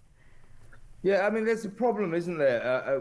So many of these issues that we discuss, we preface with, of course, the vast majority of Muslims wouldn't agree with this. Of course, the vast majority of Muslims are peaceful, you know, law-abiding citizens and all that.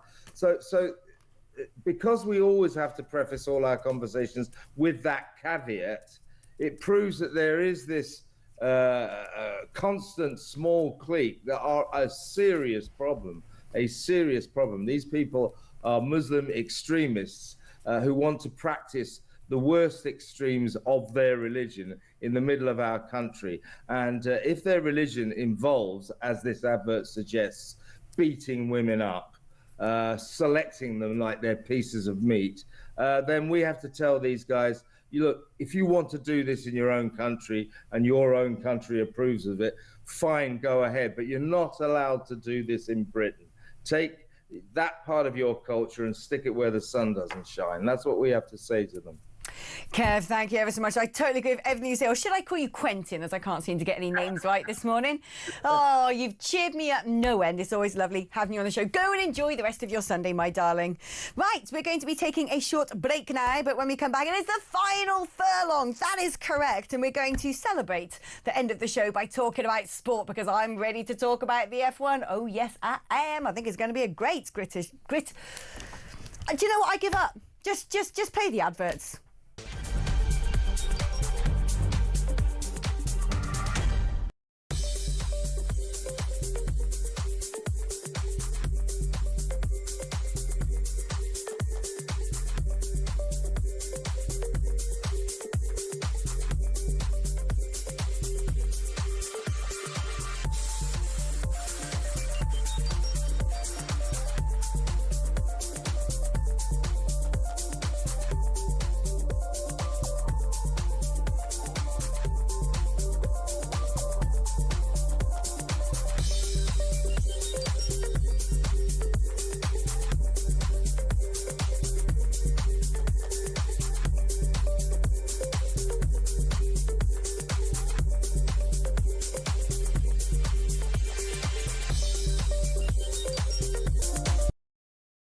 I've been calling to defund the BBC since the defund the BBC campaign first came out. We've got to. You know, we should all cancel paying for our licence and make a stand. Taxpayers shouldn't be paying for this stuff. Yeah. You think Tim Davies should be sacked, yeah? Yeah, of course I do, absolutely. Or if he did the honourable, in my view, he should do the honourable thing and resign. No, but with that kind of salary, is he going to? Yeah, exactly right. Somebody in the office said that earlier. Surely he should resign. I said, what, on 580 grand a year?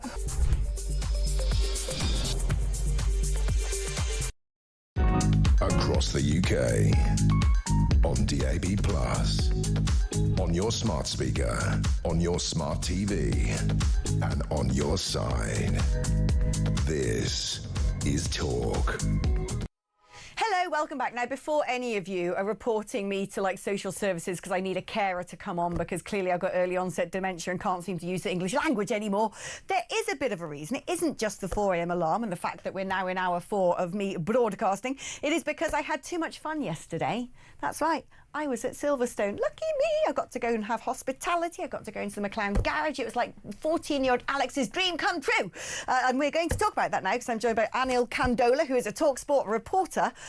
I think this British Grand Prix is going to be quite tasty. Yeah, absolutely. Very good morning to you. Yeah, of course, I think Silverstone, we may be being a bit biased in this country, but I think it is one of the real pillars of the F1 circuit. I think this is always exciting. As you can already tell us, you know, it is just such an exciting weekend for the British fans, especially to watch the likes of Max Verstappen, of course, clinch pole position. Oh, I know, rather frustratingly, yes. So, in terms of a British perspective, Lewis Hamilton qualified 5th. I think it's, 11 consecutive podiums at Silverstone. So, potentially that could be a little bit of a worry for Lewis Hamilton fans out there, but it's going to be sure to be an incredible race. It always is, as you already know. It's an amazing season for British drivers, isn't it? Because when I was at Silverstone yesterday, there's an actual Lando stand. There's this whole bright yellow Lando Norris sort of, you know, structure of all the fans going wild. It reminds me of all the Max Verstappen stands when you go over to Belgium or the Netherlands. But I have a feeling yesterday there's a few spots of rain during qualifying,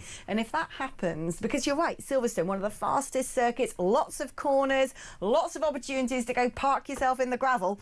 And I have a feeling if we have good old-fashioned British weather, we could actually have a spectacle this weekend. Now, that might be good for motorsport because, you know, we all love sports with a risk of death and maiming. Not so good for tennis if it rains. What's due at Wimbledon today? Yes, massive weekend ahead of Wimbledon already. We saw Djokovic yesterday breeze through 6-3, 6-0, 6-4 against Kamovic. So, yeah, loads and loads of things to look out for today as well. Cam Norris, Sonny Qatar, of course, British hopefuls aiming for a quarter-final spot. So much to go off at Wimbledon. We've got a very exciting weekend ahead and a summer ahead, of course. You know, in this country, I think we're guilty a little bit of prioritising football, but clearly all the other sports matter just as much, and whatever happens, we'll be right across it over on talkSport. All the other sports matter more. That's what I think anyway. Somebody who comes from the West Country where we don't even know what football is. You know, the ball is the wrong shape. It's round, for crying out loud.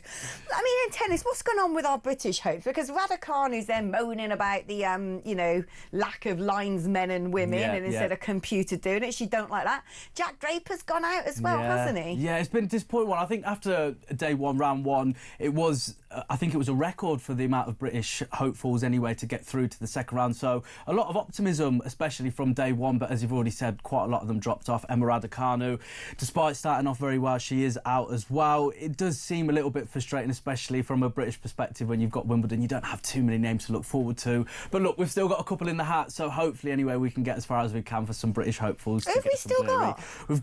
We've still got a couple, as I say. Cam Norrie, he's still in there, so keep an eye out for him. He's playing later today. So yeah, we've got a couple in there, hopefully anyway, that can get us a bit of glory, because we are very desperate in this country for a bit. Do you get to go along to sporting events as a talkSport reporter? Or are you just here sort of like, you know, living in envy, reporting on it, and while everyone else is having the fun spectating? Yeah, it's a little bit of both, isn't it? You do get a little bit of a case of FOMO when you're not at these big events, but look, either way, we've got a very fortunate job to cover all these sports. You know, we do it for free, so it's quite lucky that we get paid to do so. So very, very fortunate. I've also, your side of the floor 17 is clearly the best side. You got.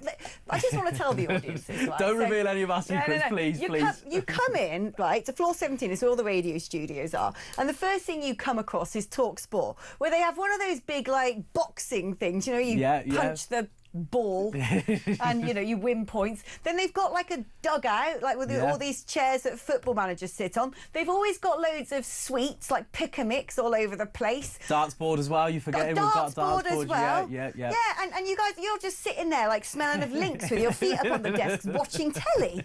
I'm like, I'm literally in the wrong job. And then you go, us in the middle who are miserable, surrounded by newspapers and angry at the world, and then you go down the other end and you got Virgin Media with their rainbow lanyards and pop music. Slightly different concepts and themes as you go across this 17th floor, but yeah, we're very fortunate, especially with that dartboard. I'm a big fan of that. Now, well, I did say earlier, I can't be bothered talking about that, but as we've still got time, we may as well.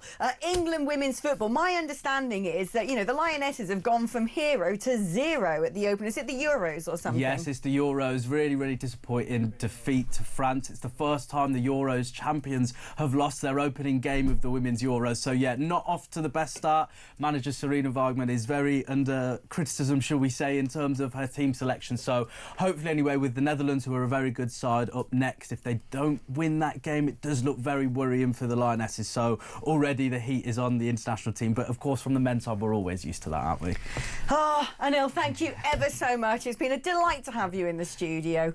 Oh, look who it is. It's my favourite person. How was the Formula 1 qualifying? Oh my goodness, it was so good. So here's a little thing. Peter Carter was the one who was actually given the hospitality to Silverstone. He's the one with mates in high places. And someone said, do you want to go along and be in the McLaren garage and have loads of champagne and be at Silverstone, go down the pit lane and enjoy qualifying for free?